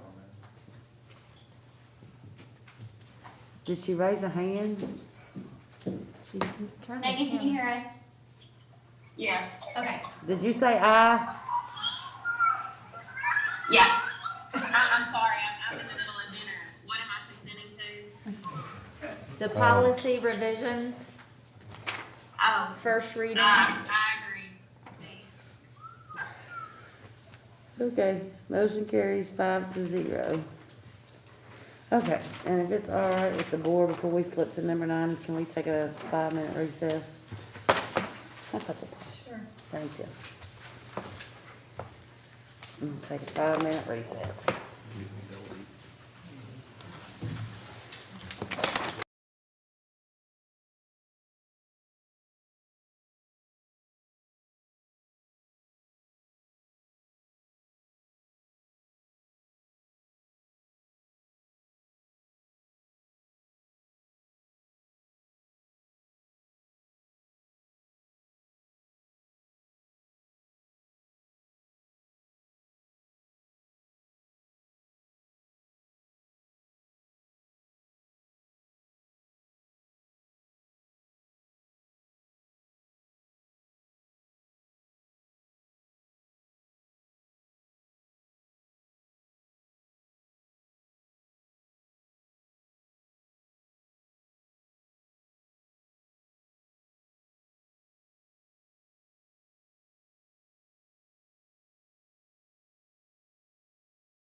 Are you good, Brenda? good. Go on. All right. Item number 9, consider approval of revisions to the current 2021-2022 school calendar. And I'm going to turn this over to Mr. Harris, since he brought this to my attention. Thank you. So I think it was maybe 2-3 weeks ago, Fayette County announced that they were extending their Thanksgiving break to a full week. And so I had a lot of my peers, my classmates coming up to me, because for some reason they think I'm some sort of plug to you guys. But I guess I am. So they were coming up to me asking if we had any plans to do that, and we didn't at the time. But I said that since I had a good bit of people interested in it, I could certainly bring it to y'all's attention. And so I didn't want to just come up here and whine and say, we need 2 days, you know. So I got a little bit of stuff together. Myself, looking in the mirror and then looking at my teachers, my friends. We're all a little bit more exhausted at this point in the year than we usually would be. And that is probably because, you know, we've been at home for the last year and a half, and kind of got used to that laid back kind of thing. And so on top of that, I didn't want it to just sound like my opinion, so I reached out to Brian Foudray, who was my English teacher freshman year. I want to read this so I get his title correct. It's the Clark County Local President for KEA. So I asked him to vaguely reach out to all the schools, see what the staff thought about it, if it was something that they felt that they needed and that the district needed. And to quote him, it was a resounding yes from every school, all the staff that he was able to talk to from every school.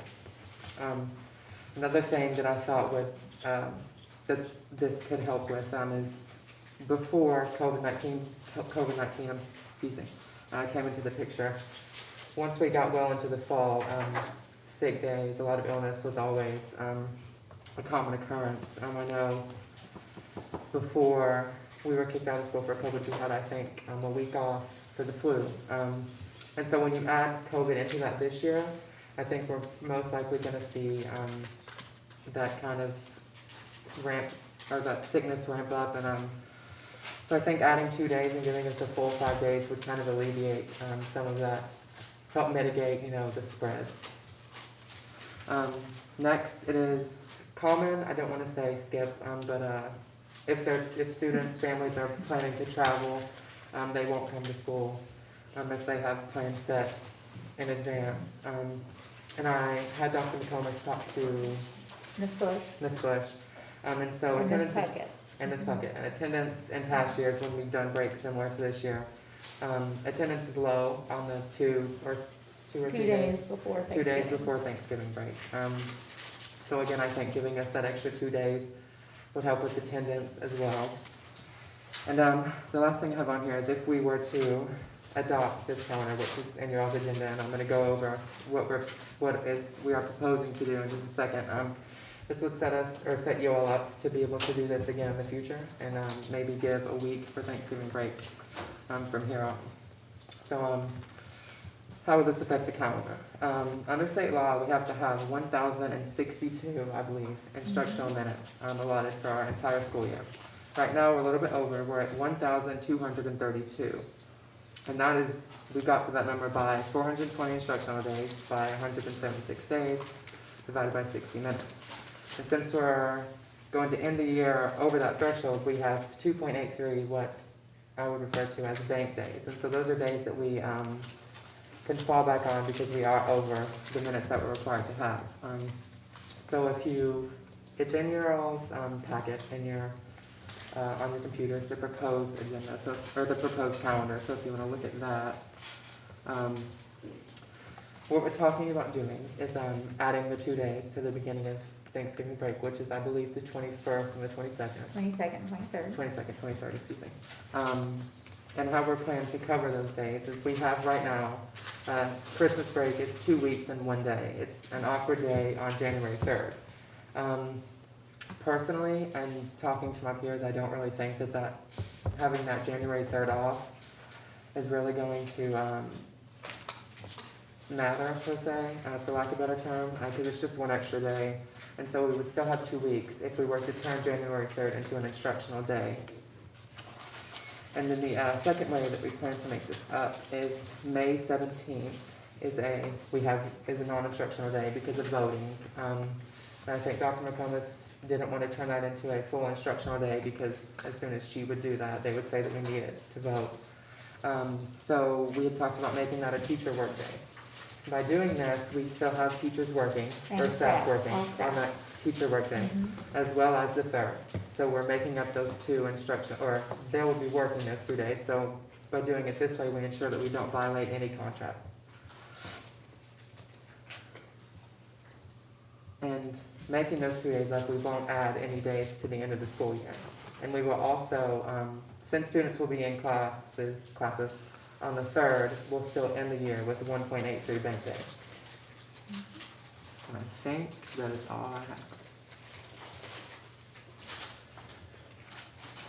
Any questions? Any questions for Mr. Harris? I think it's a great idea. I mean, thank you for bringing it up to the board, and congratulations on that. I would ask, could we, and I don't know what we're doing now as far as like cleaning the schools, but this does give an opportunity early that week to do a deep cleaning of the schools, so when the students and staff they come back, it's all refreshed and it's a deep clean. I don't know if that's possible, if we can do that, or look at that or not. We'll have to make an adjustment to their contract, and so Mr. Stump and I'll work through that, because these are non-work, non-instructional days right now being proposed, that we'll be able to go through and have a schedule in place and make sure that we can still operate within this schedule, if you all approve it, and still accommodate that. One more thing I want to add. If you guys were to approve it tonight, we have a month and a little bit of change before the break would happen, so we won't have to run into making plans or messing up anyone's plans. And we're also giving parents plenty of time to plan for childcare and that kind of thing. And Well done. I will say, since last year, people weren't able to travel as much, I do think you're gonna have more families that are wanting to really have more time with their family. Originally, Mr. Harris was wanting to do fall break, and just with that Friday, Monday, the way fall break was, and it was so close to tonight's board meeting, so we crafted other ways to try to be able to honor that extra time off for staff and students. And I'm really proud of Mr. Harris for all of his work, because he had to come up with a plan before we could come before the board with anything. Good job, Warren. Thank you. Good job. Nice, awesome idea. All right. Would anyone like to make a motion? I hate that you can't make a motion on your own idea. Yeah. I'll make that motion to consider approval of revisions to the current 2021-2022 school calendar. To give the 2 days, give me the dates, Warren. 22nd, 23rd. Okay, the 22nd November. and 23rd of November. Which will then give a full week off the week of Thanksgiving. And to be made up On January 3rd January 3rd as an instructional day. as an instructional day. And May 17th as a staff work day. And May 17th as a staff work day. All right. And then we'll be using bank time for that other instructional day. Okay. So, that's my motion. Okay, I'm gonna second it. All right.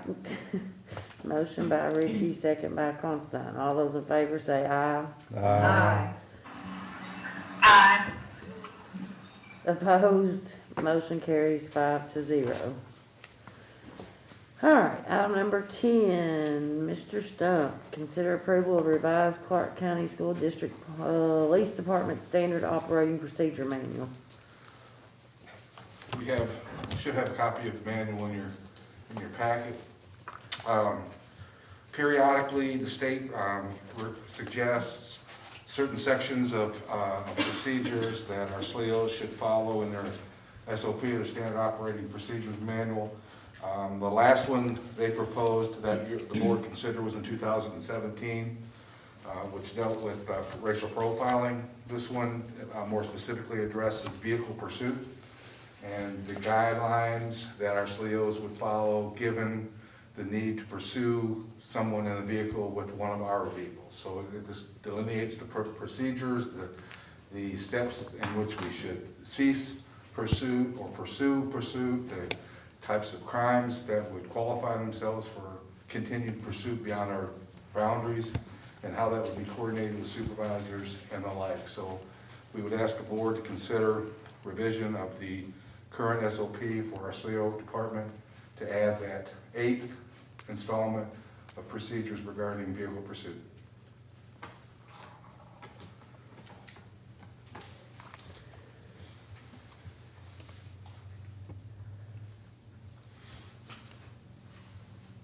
Do you want to also comment on the SLEO versus the SROs just at Absolutely. this time? Because this has been a very interesting conversation that Yeah, we've been having absolutely. I lately. think Mr. Talby's question was spot on. I'm working with Dr. Livingood at present, looking at different job descriptions for SLEOs versus SROs. And he solicited different job descriptions from other districts, and in comparison of those two models, there's obvious difference between the two.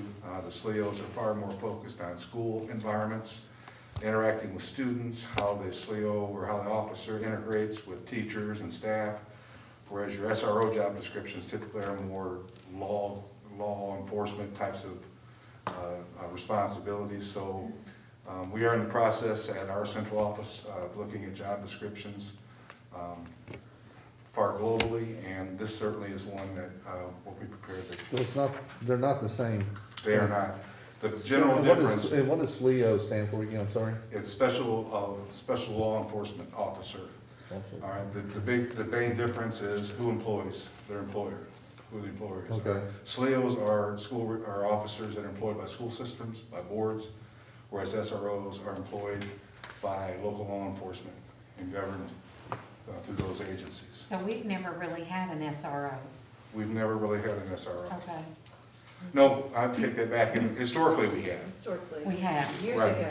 Years ago, we contracted with our local sheriff's department in partnership with providing SROs in our schools, and those job descriptions were developed and never changed. Okay. So will our local law enforcement, will they place SROs in our schools? Is that still gonna fall on the school district to pay what used to be SROs and now? Well, different districts practice different models.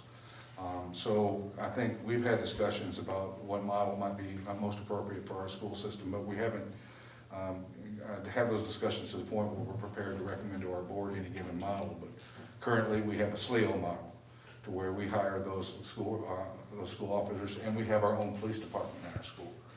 Okay, it's a SLEO, most of our SLEOs, is that right, SLEOs? Mm-hmm. They're retired police officers anyway. That's correct. Will this restrict them in any way from changing them from SRO to SLEO? Like in what they can use and how they can react to certain situations? Not at all. Actually, whether we call them an SRO or a SLEO, they still have the same restrictions on their law enforcement authority.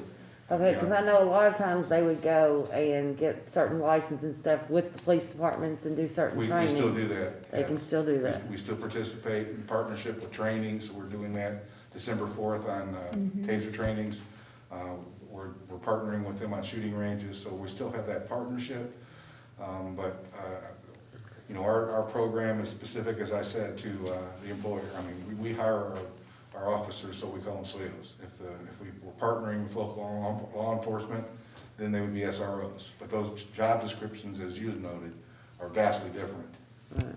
Yeah, and I think this also comes down, because Mr. Talby has asked me, and I even said, I'm like, I'm not sure, but I know we're not SROs, because we employ our own.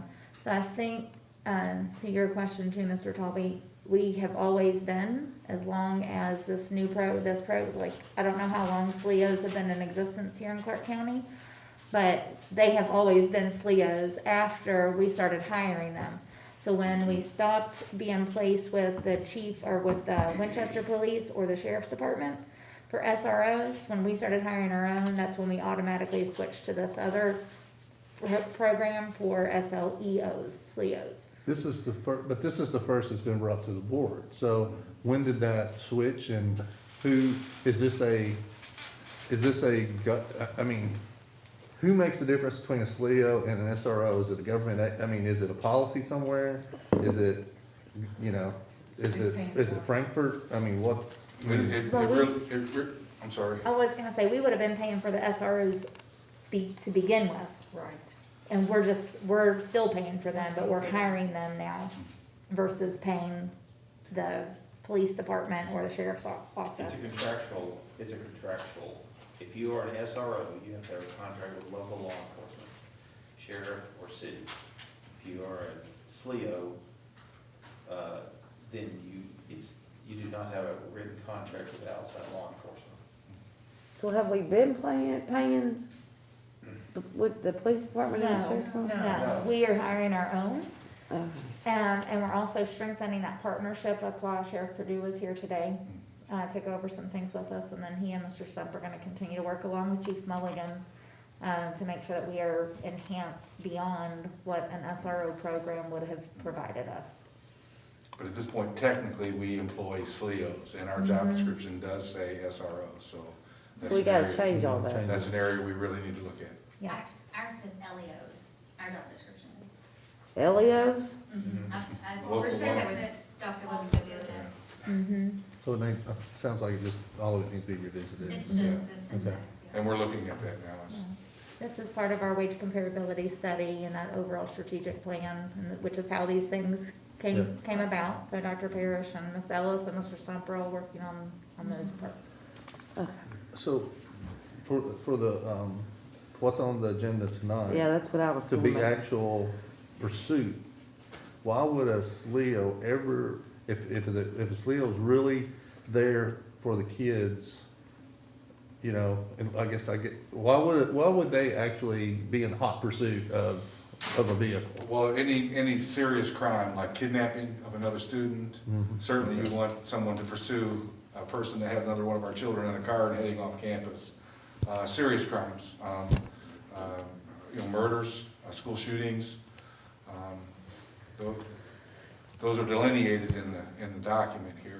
There's probably 10 On or what to 12. do, what not to do, yeah, it's lengthy, Yeah, it's like which ones 60 would pages. qualify, which ones would not, but it's really a judgment call. I mean, if we need to pursue in protection of other students or other individuals, then. Yeah, it'd be a hard call to stay there to protect the student body or, you know, or to pursue and risk the people you leave behind. I thought there was a law passed that even the police could no longer engage in pursuits. No, I think we can engage given certain circumstances. But you always have to make effort to minimize the need for pursuit or to cut it off as soon as possible when the threat no longer exists. And that's what these documents attempt to guide us on how to proceed with that. There was a case in Georgetown where it got, and I thought that at that time they stopped all pursuits in general. I don't know, you were in Georgetown. Yeah, I do not know about this though. I mean, it may be something to look into. I don't know, you all talked to Burl, but at one time, I know here in town, they were stopping all pursuits. Well, this has been vetted through the. In the document. So has everyone been trained or have to go through training? No, we will if you approve this today, and then we'll begin the process of training with our SLEOs. Who trains them? We will internally. But it's also, they have to participate in annual training through Department of Juvenile Justice in Richmond, and I'm sure every year they'll review this as well. We train them internally, like, We'll have somebody come in. thank you, Yeah. okay, because But I'm thinking we'll- like, what's Donald gonna take Yeah. off and run, and they're gonna chase after him, like, Yeah. No offense at all. Or we'll be I'm collaborating. by far an expert in pursuit. I mean, that's like what I had vision in my head, like, okay. Yeah, no, whoa. good question though, but we'll be arranging. Someone to come in Somebody to and come train, in okay. and or collaborating with Sheriff Perdue or the local Winchester Police with Chief Palmer. We're building good relationships with both of those groups, and both of those men have been good to me and educating me on a lot of things that we need to make sure that we're aware of. No offense, Donald, I mean. No, not at all. In fact, we've got very talented SLEOs. I mean, some of our SLEOs are pretty talented. We've done internal trainings Well, I on mean, school yeah, shooting. and they've been trained. I think Yeah. all of ours are retired in some way, military or police, Yeah, from highly what I difficult. know. I mean, Absolutely. There's some highly educated, yes. I mean, so- well-experienced LEOs in our district. And they'll have some train-the-trainer opportunities along with the sheriff's department. And we're doing that with our Yeah. tasers, Mm-hmm. taser training, it's getting train the trainers. Whenever They you have can to get build tased? capacity. I'm sorry. Do they have to get Oh, yeah, tased? yeah, I have to get tased. That's fun times. Yeah, I'm out. You can't do it either one. So I'll make a motion to approve the revised Burke County School District Police Department Standard Operating Procedure Manual. All right, motion by Mr. Tolby, A second. second by Ms. Considine. All those in favor say aye. Aye. Opposed? Thank you. Okay, motion carries 5-0. All right, item 10A, communication with board members and district personnel. Yeah, so I'll make this brief. It's just, kind of what Ms. Considine said earlier, is it's kind of hard to make events during the day within the school district when you're working full-time. And so that's me. So what I've always done in the past, I've always tried to reach out to people within the district, just touch base, see how everything's going. And my concern is, I've had a few people tell me they can't talk to me about that, about certain issues, or certain things that's going on. I don't know where they got it, but we always had open communication before, and I hope that the district office has not instructed them to talk to board members, because that's the only way that I can communicate with them. I've not instructed them to not talk with board members, but on day 4, we had all building leaders in here and we talked about a variety of things. And one of their direct questions is, how do you expect us to operate between you and board members? And we had a conversation around that. Sending you emails to invite you into schools, that's how you found out about like the Baker's Biscuits or the ELA or what we're doing with our Cardinal Lead team. I want them to be able to do that. I want you to reach out and say, hey, do you have anything going on, book fairs or whatever. When it comes to the daily operations, if there's questions that they have, they need to direct those to me and not necessarily to board members. Your role is not to do daily operations. If you have questions about things, I would hope that you would ask me about those and not go directly to leaders. But I've never instructed anyone to not communicate with board members, not share, whether Concrete had an event tonight. I think he sent that out to you all. Like, they even asked me, I'm like, by all means, I want you to still, have open lines of communication with your board members. But when we're running the day-to-day operations and they have questions about things that need to directly come to me, I do expect that to come to me and not to go first to board members. Well, and I agree, that's not a problem, but when I'm talking to someone, again, I have to arrange my time very carefully and when I want to talk to, reach out. But and they may not reach out, but if I ask a certain question and they say, I can't talk to you about that, that disturbs me. Then they may feel uncomfortable about that, because I've not told anyone they cannot talk to board members. Because I just don't want to hear the rosy stuff. I don't want to hear about just all the events happening. If there's a problem, I want to feel like there's transparency within the district. And if there's a conversation going on, why can't they share that information? Are you asking me about the Why can't first? they? And they're not I should reaching be- out, it's just a conversation I'm having. Right, but I should also be that person that you're reaching out to if you have questions or concerns about things that are along the day-to-day operations that I'm supposed to be leading the district with.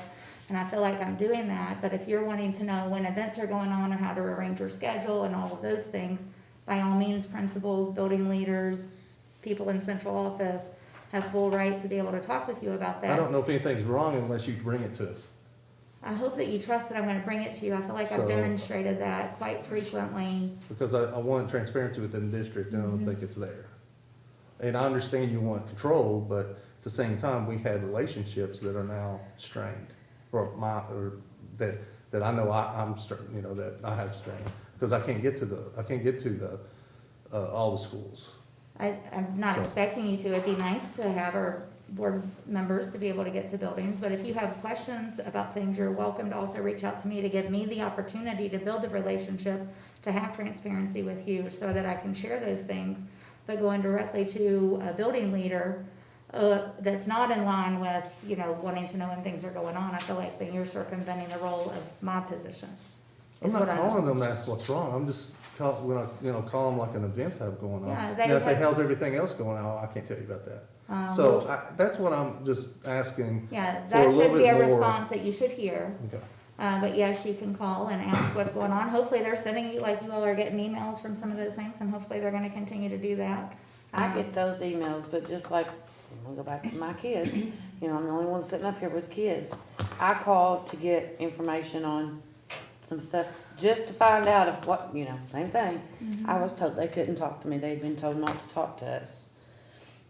Well, they should talk to you as a parent. Exactly, and I feel like my role sitting up here as a board member is getting twisted with being a parent. I'm a parent before I'm anything else. I haven't stated that you aren't. And I don't like for these teachers to be afraid to come and talk to me or to say anything to me because they've been told not to talk to us or whatever's going on. I don't know where the miscommunication or what has happened here. But, and I mean, I don't know what Bill's heard or whatever, but I'm just saying I called to get help for my kids, and this is what I was told. And I know my kids are in virtual or whatever, but it was again about the long division, and was just asking because I've always. Were you calling the school where your children are technically not enrolled in, or were you calling the teachers where your children should be getting their services? I'm calling a friend of mine that teaches, but I'm not going to give their name up because they're all afraid they're going to get fired. Well, that's unfortunate, and I'll have to have some building relationships with our leaders. I don't feel like that was the impression that I intended to give them, and they are welcome to invite you all to things, but I also want to make sure that as a new superintendent, that we are following a certain process to make sure that our district can run smoothly. And I mean, I get a lot of people from Brenda's district now because Brenda's over there in teacher land. And they won't call her now because they're afraid to, because. They're afraid to call me? Yes, they think that they're gonna get in trouble because you're in a position, you're sitting here on the board. Oh, I Yeah. see what you're saying, like, And they would so- call me about something. Yes, like and so I'm getting a instruction or lot of something. Brenda's people because I guess they think I won't tell on them. And Well, I would hope that you would just encourage them to reach out to Ms. Considine or to reach out to the superintendent. I encourage them because that's the thing, they're trying to get a hold of their board members. And they're feeling like they can't. Brenda was in the school system for 30 years. They should feel like they can talk to Brenda Considine. I mean, that's why you ran, right? I mean, that was your whole thing was I ran because she knew the staff. She wanted to be involved. She ran in this district for 30-some years. And I'll just give an example that's actually pretty close to home here. Is we've had issues within the schools in the past, long before you got here, with activities regarding financial money. Okay, anyway, people took money they shouldn't took, right? And the scenario is if a person knows about it but don't want to report it or is afraid to report it, they should feel comfortable enough to call a board member, and then we can contact you. That's what I'm trying to get at. They should be able to feel comfortable contacting any board member, and then we can bring it to you, and that way they don't have to risk anything and say, Dr. McCombs, can you look into this? Yeah, and I think that's a very rare but very valid example. If you have someone that is afraid to report fraud. That's not the intent of that. That was an open conversation that naturally came up when we were having our introductory meetings on day 4. And it was about how I expect our building leaders to engage, how they should expect me to engage, how we should expect engagement with our board members. And that was the discussion that ensued. Since then, I've even had like, are you okay with us sending out? I'm like, invite them to everything. That's not what this was. So, if there's confusion there, I will make sure that gets cleared up. But in no means should somebody not feel comfortable speaking with you. But at the same time, respecting the position of the day-to-day operations versus what's going on here. And if there's something that, I just want to feel comfortable if there is something, then I would bring it to you. It's like, hey, can you look into this? I heard this. It's not like I'm trying to, or, you know, circumventing anything. It's just like, we may hear something because of relationships we've had for years Right. that they don't. they I mean, haven't- Sherry's on Main Street, I'm a hairdresser, Brenda knows everybody. And Bill, you talk to people at the games. Yeah, this I is mean, not that's to cut off communication with anyone, but at the same time, if you all have concerns, instead of reaching out to a and I'm not saying you are, but if you have concerns, instead of reaching out to a building leader, you reach out to me by, you know, email or a phone call first, or come in and let's have a conversation in person, so that I do have an opportunity to build relationship, to have transparency, to, you know, to look into things. And that's what I would expect from them as well. Right. That they don't go to a board member when they should be coming directly to their superintendent. I follow the chain of command. Mhm. If I get an email Mhm. from somebody Yes. asking something, Mhm. I always copy Dr. McComas, because, and sometimes I won't even respond. I'll say, I'm gonna leave this one to you. Thank you. Sorry. Yeah. Because I feel like you need to be in the loop, Yeah. you know, and I don't want them going out in public and saying, well, Brenda Considine said this. Yeah.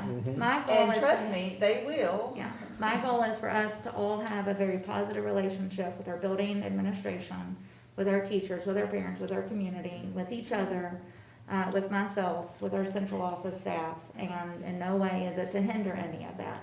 But I also just know that there was some uncomfortable conversations that they were having with me on like how they are to engage with me and how the other superintendent did things differently. And I'm not, you know, that superintendent, this is how I want to conduct business.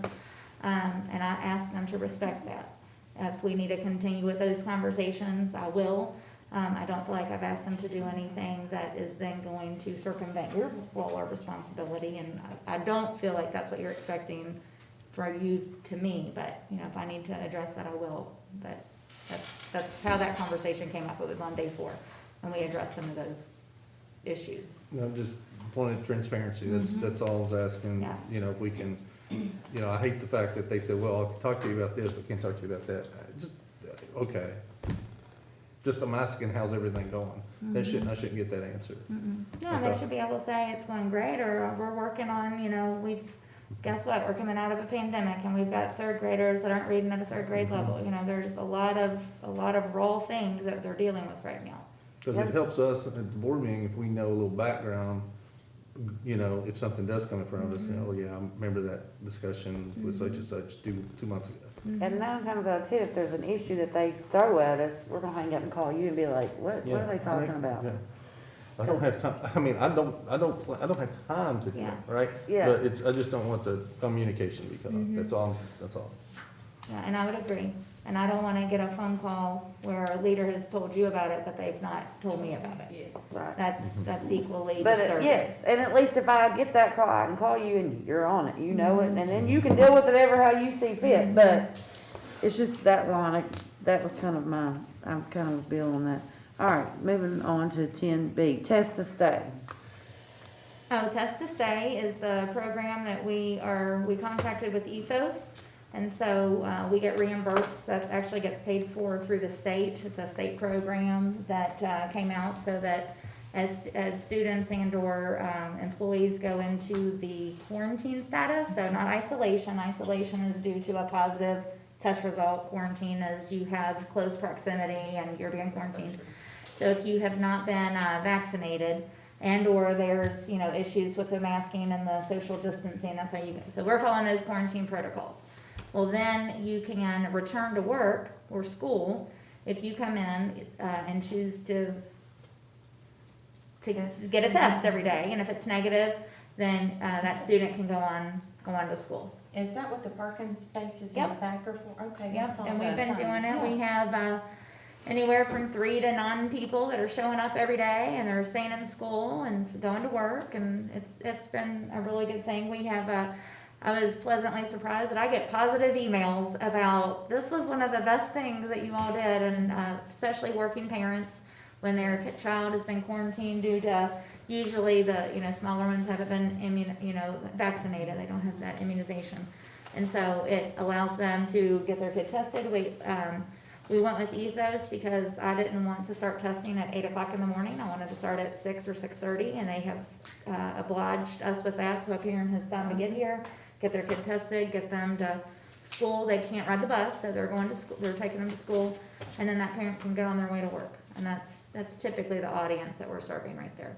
So is it students and teachers? Perfect. So if a teacher or student sign up for this, do they still have the option to say, I wanna be, like, I feel sick, so I don't even want to even, Well, then or- they wouldn't come and get They wouldn't come and tested. get tested. So you're only gonna come and get If you tested wanna if you're stay in the building. asymptomatic, you wanna stay in the building, and you haven't been told you're not allowed to use the test and stay program. Okay. Because So you if the have health symptoms. department quarantines you, you're quarantined, you don't come in. No, if the health department quarantines you and you don't have symptoms, You can still do this test. you can still do this testing. See, I don't understand. Like, if, Yeah, because they- if the health department quarantines you, how do we, over the health department being quarantined? Because you have 48 hours, right, before you could even show any symptoms. Yeah, I think with the quarantine is that you've just got exposure. Yeah. Been there, done I that. mean, when they quarantined me, There was no I ifs, couldn't ands, go buts. anywhere. Yeah, this came out from the KDE and the governor's office, this test to stay program, so we're following the protocols that we're allowed to within that, contracting with this company that's accommodating that 6:30, start time. She's back there every morning, and, So, but I mean, like, if I wake up, I'm a teacher, I'm supposed to be there to teach school, and I feel blah, and I've been exposed, you just don't go test. You can't come, you wouldn't come to get a test. Now, our Bluegrass Medical Clinic, you could go there and you could get a test. Right, but just because I've signed this paper and chosen to do that option of test to stay if I can, I just wouldn't come in, cause I Let's- feel blah. So, yeah, if you, let's say you came for 2 days and you tested negative, Uh-huh. and then on that third day, you don't feel well, then you don't have to, you wouldn't come. You would call and say, I'm not sure what this is, but I'm gonna stay. We would still ask that you get tested. Most times that's gonna be negative, but we're following those protocols through that test to stay program that the state sent out to us. So if I test negative, Then you would go to work or school, Or so, stay home and take a sick day. or stay home and take a sick day. Yeah, But really, the state test is, you don't feel bad. right, you don't feel bad. And you wanna get You're back. not And you wanna having any get back at school. symptoms, but you maybe have had some exposure. Mhm. right, which I understand all that, but I just, the whole, cause, the way I've always understood it is you may go 48 hours before you have any symptoms whatsoever.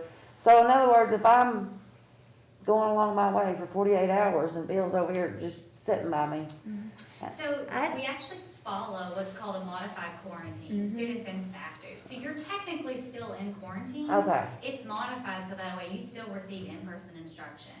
So you can't participate in any extracurricular activities. You're still monitoring your symptoms every day. You're doing temperature checks at home. So there are guidelines that you still follow. So he would because be farther away from me if I've been exposed and so, Practicing social distancing is one of the protocols for And a masks. modified quarantine. okay. I'm sorry. And wearing masks. And wearing masks. no Right, well, I knew the extracurricular mask, but activities. I'm just, if I've been exposed and then I come in my seat the next day and, I pull my mask down and cough on Bill, but I'm still negative, well, 48 hours, I'm positive, then, They're also practicing social distancing. Okay. so Whether they're on modified or not. okay. Alright, yeah, cause I just didn't understand, once you sign that, I think that's where the confusion is that I keep hearing, is once you sign that paper, like, are you stuck? It's So- completely Yeah. optional, and Yeah. we've stated that everywhere, that it's totally optional. And again, I'm not discrediting your questions, but we have had nothing but positive feedback. Well, I'm not saying it's From the not, I'm just trying program. I'm trying to wrap my head Okay. around, like, if you sign it, Mhm. and then once you sign it, are you in it? Or can you back out of it? Yeah, and parents That's are my asked question, these I guess. questions too when they come. Kids are pretty honest too. They're gonna be like, I didn't feel good. That doesn't happen. But Right, again, testing protocols sent out by the state, and we've aligned with that through ethos. They allowed us that flexibility for the morning, which gets kids in school and parents back to work. and then is the health department, are they involved with all this too as well? Well, that's separate from the Okay. health department, but we had talked with Ms. Kissick about this when I sent out the plan that said that we are continuing with masking. We started helping the health department do the contact tracing because that's when the numbers had gotten really high, the volume had gotten a little bit overwhelming for them. They didn't have the staffing capacity, so we added that. along with this Test to Stay program. And so that was part of our rollout plan when we modified keeping, and the additional mask breaks. We did mask breaks in school. So this gets overwhelming. Kids can go, now that it's cold, they've got to get more creative with how they can give appropriate mask breaks.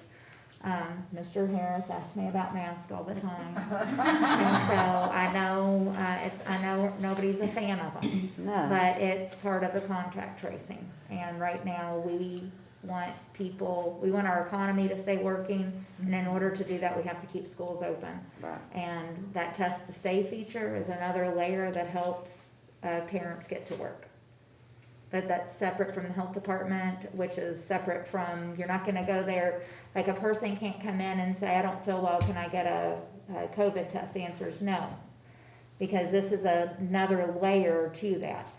You can go to Bluegrass Health Clinic, which we've opened up, and that's going over wonderfully. And Right. you can go there and get a test. You could go to the health department and get a test. And then, of course, there's different places in the community beyond that, or your regular doctor's office, and get a test if you feel like you need one. But this is not the place to come and get a test without having these other layers that you have to get through in order to get to that. Right, but I mean, I was more confused like on the staff end of it, so in other words, if they've signed into this, if they say, I'm just, Then they I take think a she sick answered. leave. They, yeah, and they test, they've got to test no matter what, basically. Yeah, they would take a sick day if they do not want to come to work with the Test to Stay program, yeah.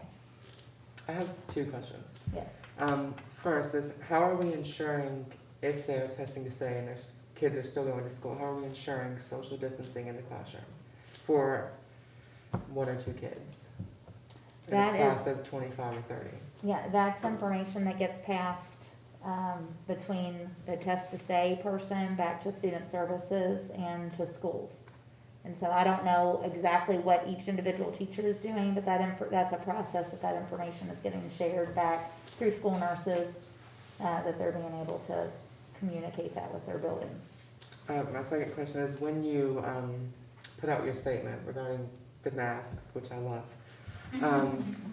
and the you're welcome, and the giving mask breaks, did you follow that up with any particular guidance as to how a mask break should happen or when it should happen? Because since then, I haven't gotten any. I can't speak to everyone in the school as much as I would love to. But from what I've heard from my group of friends, they're not getting them either. So that'll be something I'll have to follow up on then. But that mask break guidance was handled through the district health coordinator with the nurses, and then that communication was then going out to schools.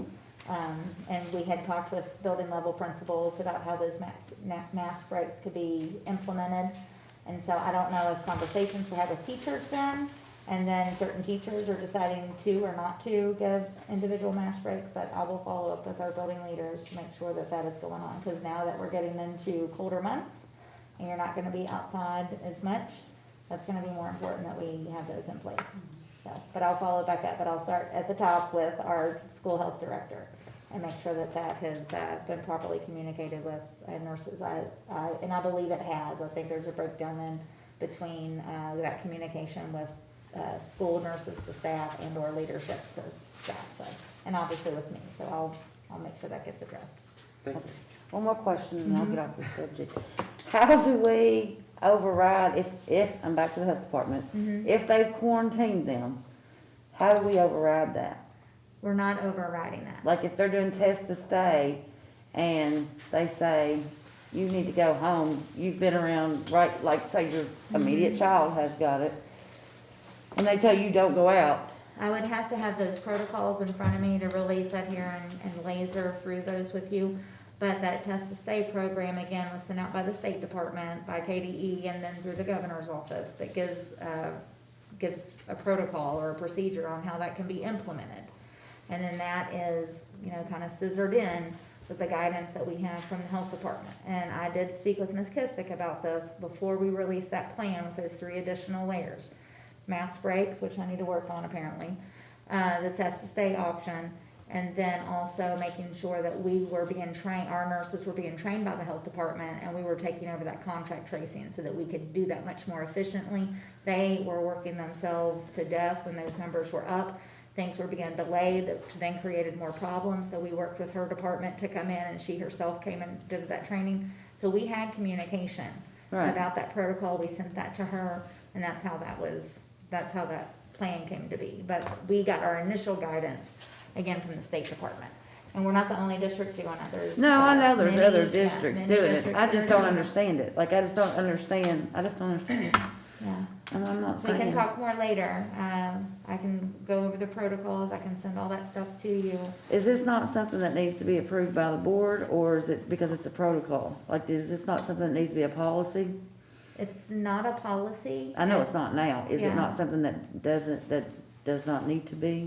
Does it not need to be? Oh my gosh. I would have to look at that. Because I've noticed other counties are making it into a policy, so I didn't know if this was something that needed to be. This is part of our plan, and originally, Mhm.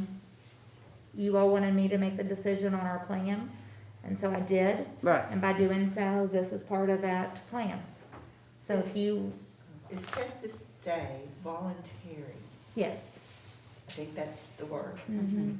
It's not mandatory that you have to do it. No. It's But once if you sign, you're in, right? No. No.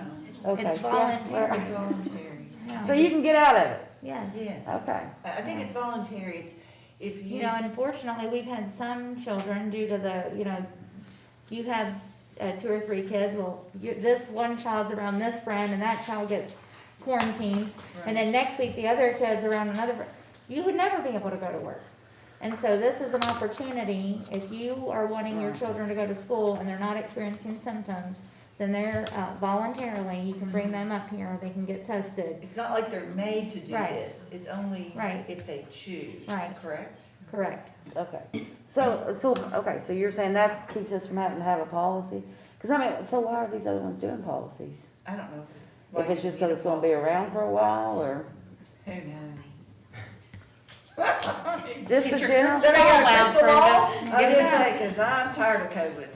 I mean, as long as they, I mean, it sounds like this, I mean, I'm not up to speed on the program, but it sounds like what's been described is it's there in case a teacher or For their wants convenience, yeah.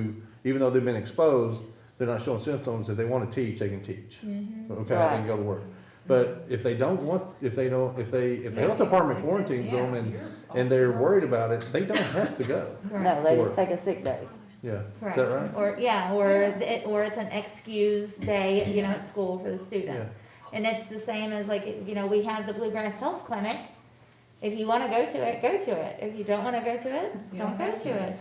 It's just great resources that we're trying to, have available. I do have a question. Who's paying for the testing? The state, not The us. Yeah, we've secured all of that through the state when that program is offered. We also, which is separate, but the vaccination, if there's an incentive, the state offers an incentive for a vaccination of $100, which is technically like $97.13 after taxes is taken out. But Dr. Parrish set all that up. We went ahead and had that taken care of for staff to be able to upload their emergency, goodness gracious. Their thank you, vaccination card, not their emergency card, but their vaccination card, and then they fill it out that online Google form. She's been out back helping the transportation department. Several staff don't have access to all of that technology, or on their phones, it's just more difficult. We've made sure that, and we're gonna have multiple windows so that they can take advantage of that incentive that the state offers. We're not adding to that incentive. So again, I didn't bring that before the board necessarily, but it's something that we know that the state is offering that our staff can take advantage of, and we're making sure that they have that opportunity. So it's along that same vein of just managing the pandemic and taking advantage of state resources. Thank you. You're welcome. Thanks, sorry. No, Just that's really okay. confused on the whole thing. All right, any more questions on that one? Not, we are on number 11. Consider approval of allocation to junior achievement in the amount of $2,500. Junior achievement, is that what you're asking about? I thought you said what's I was umbrella? going to change it. Oh, I'm sorry. You're fine. And that's a multi-district initiative with junior achievement. I've had several conversations with them, and that's some of the opportunities that our students can start participating in again now that they are opening back up after the pandemic, and so that's our standard, I hate to say payment, contribution that we make to junior achievement. I make a motion to approve the allocation to junior achievement amount of $2,500. I'll second. All right, motion by Ms. Considine, second by Mr. Tolly. My brain just stopped for a minute. All those in favor say aye. Aye. Opposed? Hang on, we're waiting. She's leaning forward on that one. Ms. Hendricks? Yes, I voted in Okay. favor. Okay. Okay, yeah, I was like, she was leaning forward on that, but I think she was muted. Okay. Okay, 5-0. All right, item number 12, discussion and consider canceling the October 25th, 2021 board meeting. And that's completely optional, per what you all wanna do. We do have a board meeting again next Monday with the, focus on student achievement reports. So actually, kinda going back to some of the concerns that I've heard Mr. Talby talk about is like that transparency. You don't wanna hear just the good stuff. Well, I want you to hear good stuff. I wanna present good stuff, and I want you in our building seeing good stuff. But you also need to know about the real work and the real issues that we're having. And so instead of having student achievement reports where it's like a marathon of every school coming up over 2 board meetings to say everything, I would like to move to like instructional focus so that we can really dedicate time, similar to what we had with Ms. Von Phil do for K-Prep, that we would be able to do that with, say, elementary schools or Baker or middle school, or maybe we talk about math focus and we have a variety of things are coming in, and you hear about our struggles and you hear about the plans that we have in place so that we can move forward. So that's the direction that I'd like to see our board go to. However, if you don't like that, or if you do, next week with student achievement reports, there's really nothing to report right now because we don't have baseline data from before. The PLC, Cardinal Lead, that we are really putting our stake in the ground to move the mountains that we expect to get moved.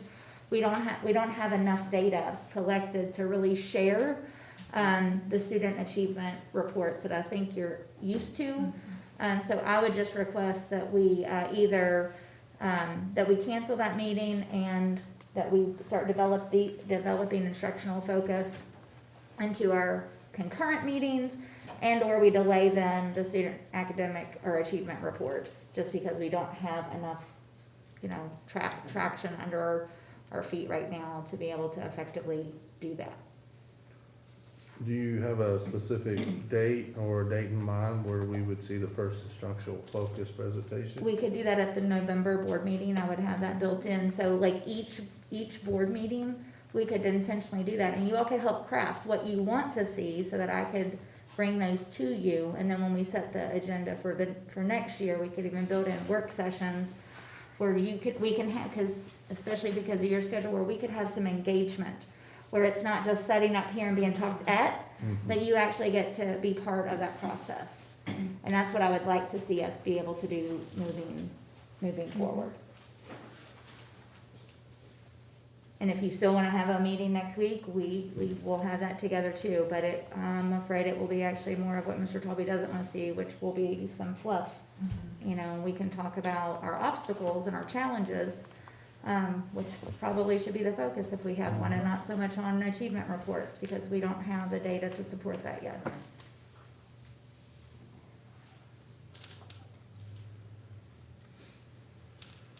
I'm gonna make a motion to cancel the October 25th Student Achievement Report meeting. I'll second. And then you said something about you would look at having them come in November or When maybe you have more information. Yeah. more information, because I'd like to know what their obstacles are. Motion by Considine, second by Richardson. All those in favor say aye. Aye. Opposed? Aye. Motion carries 5-0. All right, item number 13, discussion of attorney contracts. Mr. Talby. Well, I think we kind of beat that up early at the very beginning of the meeting. What was 13A? A contract with White in Carrington. So the only thing I think I said that wrong. What is it, Whitehead? White Pet Carrington. Okay. White Pet Carrington, no N. Oh, White Pet. What is It's it? just White Pet Carrington, Okay. yeah. Okay. No and. It's already a mouthful, so we took out the N. So the only thing I'd like to add, and I've stated this in a meeting before, is, I still think that our process of advertising, we didn't do sealed bids. I think it was flawed. I think we could have done a correct process with sealed bids open in open session by the board, not by district personnel. I feel like we should do that. And even, I couldn't vote in good conscience for anyone that applied for that applied initially, anyone that applied, because I feel like the whole process was flawed. So, I want that to be out there. I mean, I wouldn't vote for anyone that applied because I think it was flawed. I think it should have been sealed bid, and I would like to understand what your, Ms. McCoy thinks of it not being sealed bid, because, that's the way we had done it. That's the way the board did it in 2018. And I'm Okay. happy to weigh in on that. Actually, if you look at KRS, I wish I had it in your packet because I would have had that printed for you. But if you look at KRS 45A 380, subsection 3, this talks about bidding and so forth, but subsection 3 reads, if the contract is for services of a licensed professional, such as attorney, physician, psychiatrist, psychologist, CPA, registered nurse, it goes on and on and on and on. This provision shall not apply to architects and engineers. Basically, this means that competitive bidding doesn't apply for the professional services contract.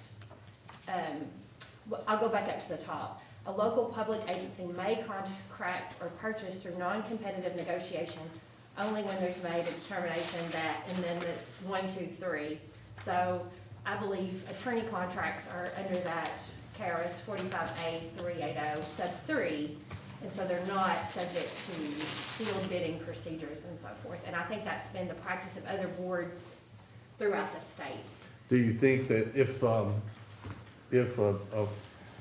award to attorney is not lowest bid, that criteria should have been applied to note so that all of the bidders know what the criteria is for awarding that contract? I don't think lowest bid applies with professional service contracts. I think that's pretty black and white understanding. And I understand, lowest bid may not, but do you think the criteria should have been presented so that lowest bid wasn't gonna win, it was other criteria? I don't think the board's required to submit to any certain criteria. The board can, accept a contract with a professional service such as with an attorney without going through any of that. I understand that may have been done in the past, but I can tell you that other boards in the area do not use competitive bidding or require lowest bid or other qualifications. See, I come from the business world, so that Yeah. was always, so there's no way that you would award anything unless the criteria was subject to, okay, 20% was pricing, 30% was references, just criteria listed, so that everyone knows up front how the award was gonna be, how the bid would be awarded. So, I'm just taking that from my experience. So in good conscience, there's no way that I would award it to anybody, because I still think it should have been sealed bid. I mean, the statute says a local publication may contract or purchase through non-competitive negotiation and then it lists out 12 different qualifications, and one of those is professional services contract. Another one, for example, is perishable goods. Like if a school needs milk, they can't always bid that because it's an immediate perishable thing. So you're saying if 3 board members get together, we can go down here and hire Uncle Joe as attorney, with no problem? I mean, then if the majority of the board votes to do retain a that? professional service, yeah. Yeah. The problem is you got a board policy that conflicts with that. You got a board policy that says, unless you all specifically say you're not gonna do that, and I sent you all an email on that, your board policy specifically says, contrary to what the statute says, because the statute is permissive, it says may. Your board policy says that if you don't specifically say, we are purchasing services and we intend not to adhere to this, then you have to follow the model procurement code. Because the model procurement code is your base for everything that you've done. And I can find that email that I sent you all, but Ms. McCoy is right, the statute says may, but the problem is you all have a policy that says you shall, unless you opt out of it, and you all did not opt out of it.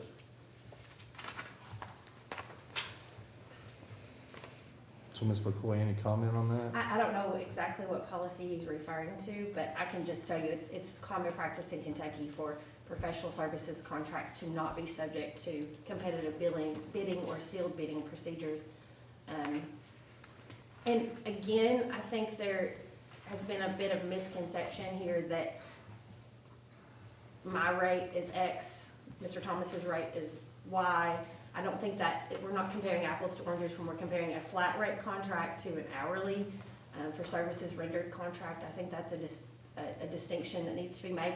And that's one reason why professional service contracts aren't like bidding for, say, textbooks or any other, fixed good, because it's not always apples. Sometimes it's apples and oranges. It's not always, like items. Oh, yeah, I could care less about the rate. I'm more conscious of the procedure that wasn't followed, that I feel like wasn't followed, of sealed bid, because we had done that in the past. I feel like what we've done in the past was the right way that was done. And that was, the 2018 board, that was before I started, they implemented that, or they did that. And then when we came on the board in 2019, we received those sealed bids. Did you all interview at 2019? No, we did not. But yet it was in the paper that interviews were gonna occur. I don't know that. We went in closed session and met 2 to 3 times. 2 times, I know. But we didn't follow the process in 2019. And I mean, I'm just So throwing if that. we didn't do it then, it's okay now? I'm also thinking No, that I'm just saying, I'm pointing I don't on the recall, board. I didn't pull up the ad from 2018, because I wasn't on the board in 2018. No, I pulled up that, because I sent it to you guys. I pulled up the 2019 process, remember? I sent it to you. Yeah, you sent us the ad that was. Well, it was what was in the But in board the- documents. Okay. It wasn't the ad, but it was, actually, that's what was in the newspaper. And it said interviews were gonna occur. And I was an employee at that time. I don't remember interviews. No, there wasn't. It was a 5-0 vote not to Okay. do interviews. So the board decided that at that time. We took the superintendent's recommendation. Okay. And again, I wasn't advising the board in the bid procedure. I think it's a bit disingenuous to say, I was advising the board to do X, the board did X, and then now we're gonna attack that. But nonetheless, I wasn't advising the board when the procedure He was was asked. implemented. He was. But I don't think sealed or competitive bidding is applicable here. And I think that's the consensus with other boards in the area. I've actually never heard of a board doing a sealed competitive bid for an attorney contract. I'm sure it's done somewhere, but it's not the common practice that I'm aware of. Well, it didn't need to be a just sealed competitive bid. It could have been just a sealed bid. That's what I'm trying to say. It should have been a sealed bid, because the board hires the attorney. Nobody else. Nobody else in the district. The board hires the attorney. Should have been a sealed bid, open in the board, open session. I don't even think bidding is necessarily, But what you said Why? earlier, we don't need to bid it. yeah, it's not necessarily required because it's a professional service. But then we have a policy that states otherwise. That's correct, 4.32. Just for example, another couple of the professions that are listed here, plumber, electrician, carpenter, mechanic. Let's say you've got a plumbing leak, you can't always get sealed bids, that's an immediate need. There's a reason why that's carved out of KRS, separate from bidding and separate from sealed bidding. Does policies override KRS? I think Policies KRS. override KRS? Your policy, as long as it is compliance and it is a permissive, 45A, your policy says all contracts or purchases shall, that is a mandatory, shall be awarded by competitive sealed bidding or competitive negotiation. That's what your policy says. Now, the KRS, if it said personal services will never be done, well, then you would have a conflict and state law would control. But state law says it may. It is a permissive word. And so the word may and shall are different. But the policy that you have adopted and that you're required to comply with says all contracts or purchases shall be awarded, mandatory, by competitive sealed bidding or competitive. 04.32. Were you not advising the board when the bidding process was? I thought that was a good point, because I mean, I That's just why- wanted to. And I feel like I'm just gonna be honest, I feel like I'm in a state of confusion constantly when it comes to legally what we should be doing. And I'm just throwing it out there. Well, competitive sealed bidding is an option, and that is the way that it's been handled in the past. but you That's- knew what the direction that we were going in. You were school board attorney. Yes, ma'am. And you never and your direction directed us. said, your direction, as you sat right here, you said, I want to make sure we're getting the lowest price. The lowest price is competitive sealed bidding. That was what your motion was the lowest price. No. No, her motion No, was it was for legal services. services. You Yes, are and- incorrect. We can go ahead and look at it. I We think. need to look at it. I would like to say something. I don't think we ever said lowest price. I remember very directly saying you make sure that your bid is competitive, and things have went up and stuff. I think lowest price was taken out of it completely, personally. Well, the discussion had the discussion, if I recall, was around competitive bids. That's correct. It was What I competitive. remember, The it was- motion, I don't think, had it in there, but the discussion the discussion specifically was discussed on competitive bid. And as such, then my advice would have been the same. If you want competitive sealed bidding, your policy says this is the way it's going to be. And that was the discussion, was that it be a competitive bid. And so the policy says that it's competitive bidding. That's what your policy says, and that's what you did. That's the process that you followed. Again, I think KRS clearly carves out a special exception for professional services contracts, and what policy did you? 04.32.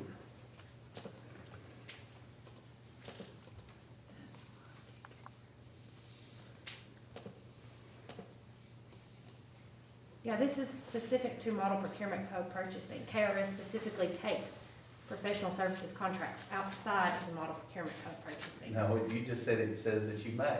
It's not mandatory.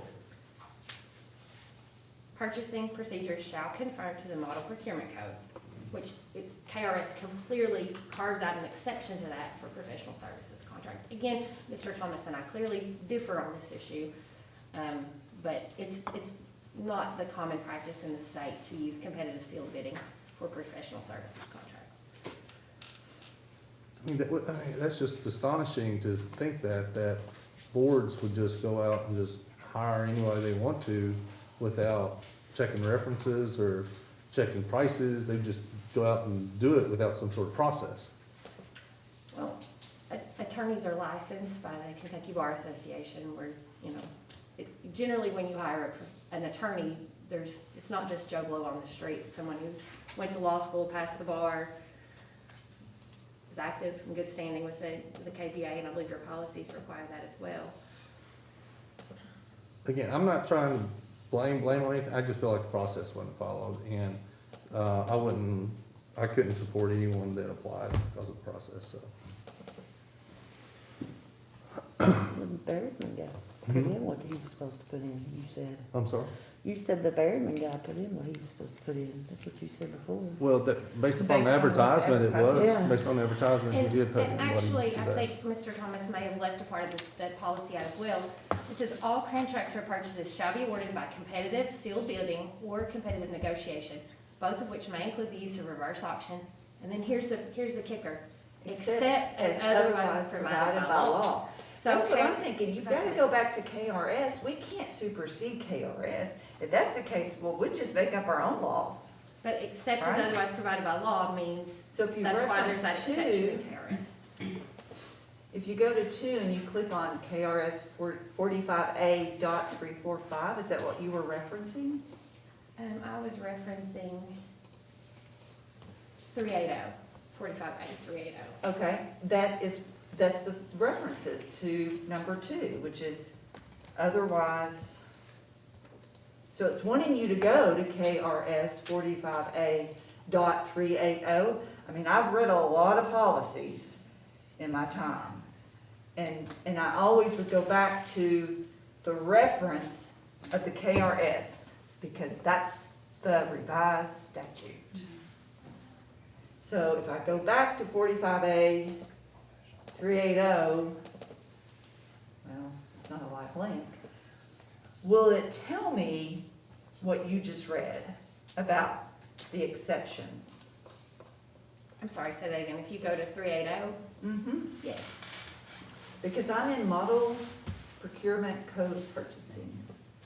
And it says a local public agency may contract or purchase through non-competitive negotiation only when a written determination is made that a competition is not feasible and it is not further determined in writing by the designee of the local public agency. That's the first paragraph before you get to the numbers.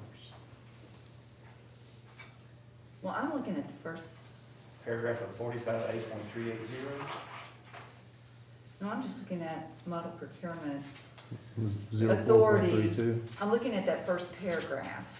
You have to look, but you have to, if you want to go to the KRS 45A.380, which Ms. McCoy read, Right. says that a local public agency may contract or purchase through non-competitive negotiation, which you can, Okay. only, the word only is there, only when a written determination is made that competition is not feasible and it is further determined in writing by a designee of the local public agency that, and then there are a list of 12 things that you would look at. 12 different options. And one of those, under number 3, is the contract is for services of a licensed professional. So if you want to do that, you can say, I don't want to do competitive bidding, but you have to, it has to be in writing. Well, wasn't that what our ad was? No. Your ad was an your motion was for sealed bids, For an RFP. for an RFP, request for proposals, but your ad was a letter of intent for services, so they didn't complete. But I didn't see the ad until after it was out. In fact, I had to pull it off the Winchester. I could find it, I asked for it a couple of times and got it, finally got it. But I got it after the fact, after it had been run out, after the expiration date had run out. If I may, the motion was not for sealed bids, the motion was to advertise for legal services, because I was nervous after we had started having this initial conversation that we pulled the transcript. So there was a lot of discussion outside of that motion, but the motion was for advertising for legal services. In regards to not seeing that information ahead of time, Ms. Nance sent that to myself, to Ms. Ritchie, and to Mr. Thomas before it was advertised. There was no information presented back at that time, so I did go ahead and approve for it to be placed in, I believe that was the Winchester Sun. If I may, if there's a motion on the table, let's vote. If not, we are talking in circles. We have talked in circles about this for weeks. If there's a motion, I suggest that we vote. If not, move on to the next discussion item, because this could go on all night. There's no motion because we're just on, 13. yeah, there's nothing. No, wait a minute, we're on 13. Well, then We're on 13A. We're on 13A. Mm-hmm.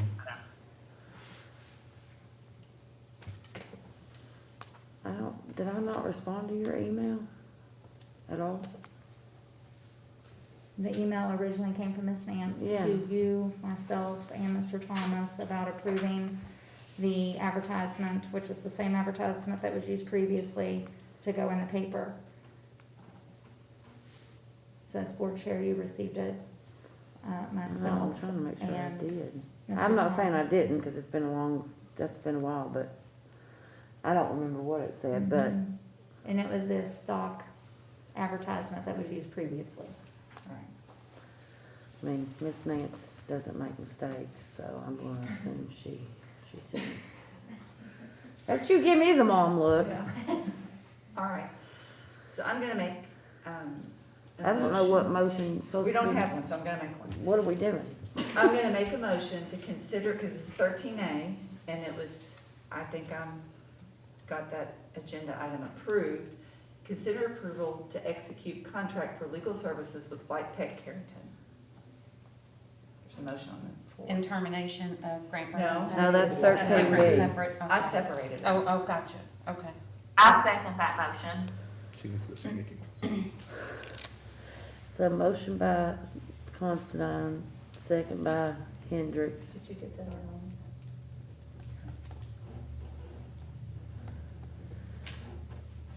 Okay. Discussion. Discussion? That's plenty. Yeah, I guess, discussion, because it's been seconded now. Does anybody have any more discussion? If not, all those in favor say aye. Aye. Opposed? No. Nay. Motion carries 3-2. All right, 13B. I just wrote down Grant Rose You want me and to read Humphrey. it? All I wrote down was Grant Rose and Humphrey, 30 days. Consider approval to discontinue legal services with Grant Rose and Pumphrey and provide written notice of termination of the contract as of today's date, So it will start 30 days from today. obviously.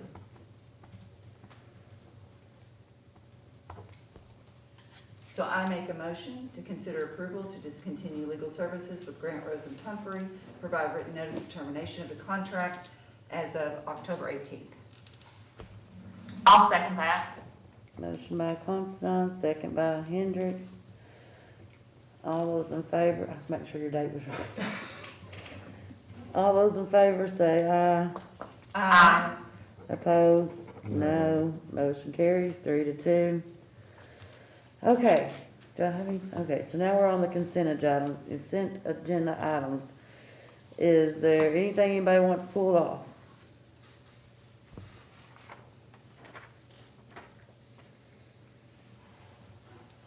If not, would anybody like to make a motion for items 14 through 28? I make a motion to approve consent agenda items 14 through 28. Motion by Considine, who's all of a sudden on a roll. I'll second. Yeah, I'm getting Can I have tired. discussion? Mr. Well, yeah, but you have to let Sherry you just, second it? no, No. Sherry did, he wants to discuss. Yeah, he's on his way out. There's $122,000 Stop, amount dog. on item 18. No, he's just getting something to say. I thought we were done with the field house and athletic fields. I'm sorry, the question again? There's a $128,000 payment to 22. Codell on item 122, what did I say? No, 28. Sorry, $122,340 on 18. On That's 18, where I there's got it from. I thought we were through with the complex. No, they're still doing punch list items, and we're holding back half of that retainer until they complete the punch lists. But no, we're not finished yet. We're still closing on a lot of punch list items. So, for example, the slide off the back there, there's some turf repair that has to be done. There's a backflow preventer that still has to be repaired.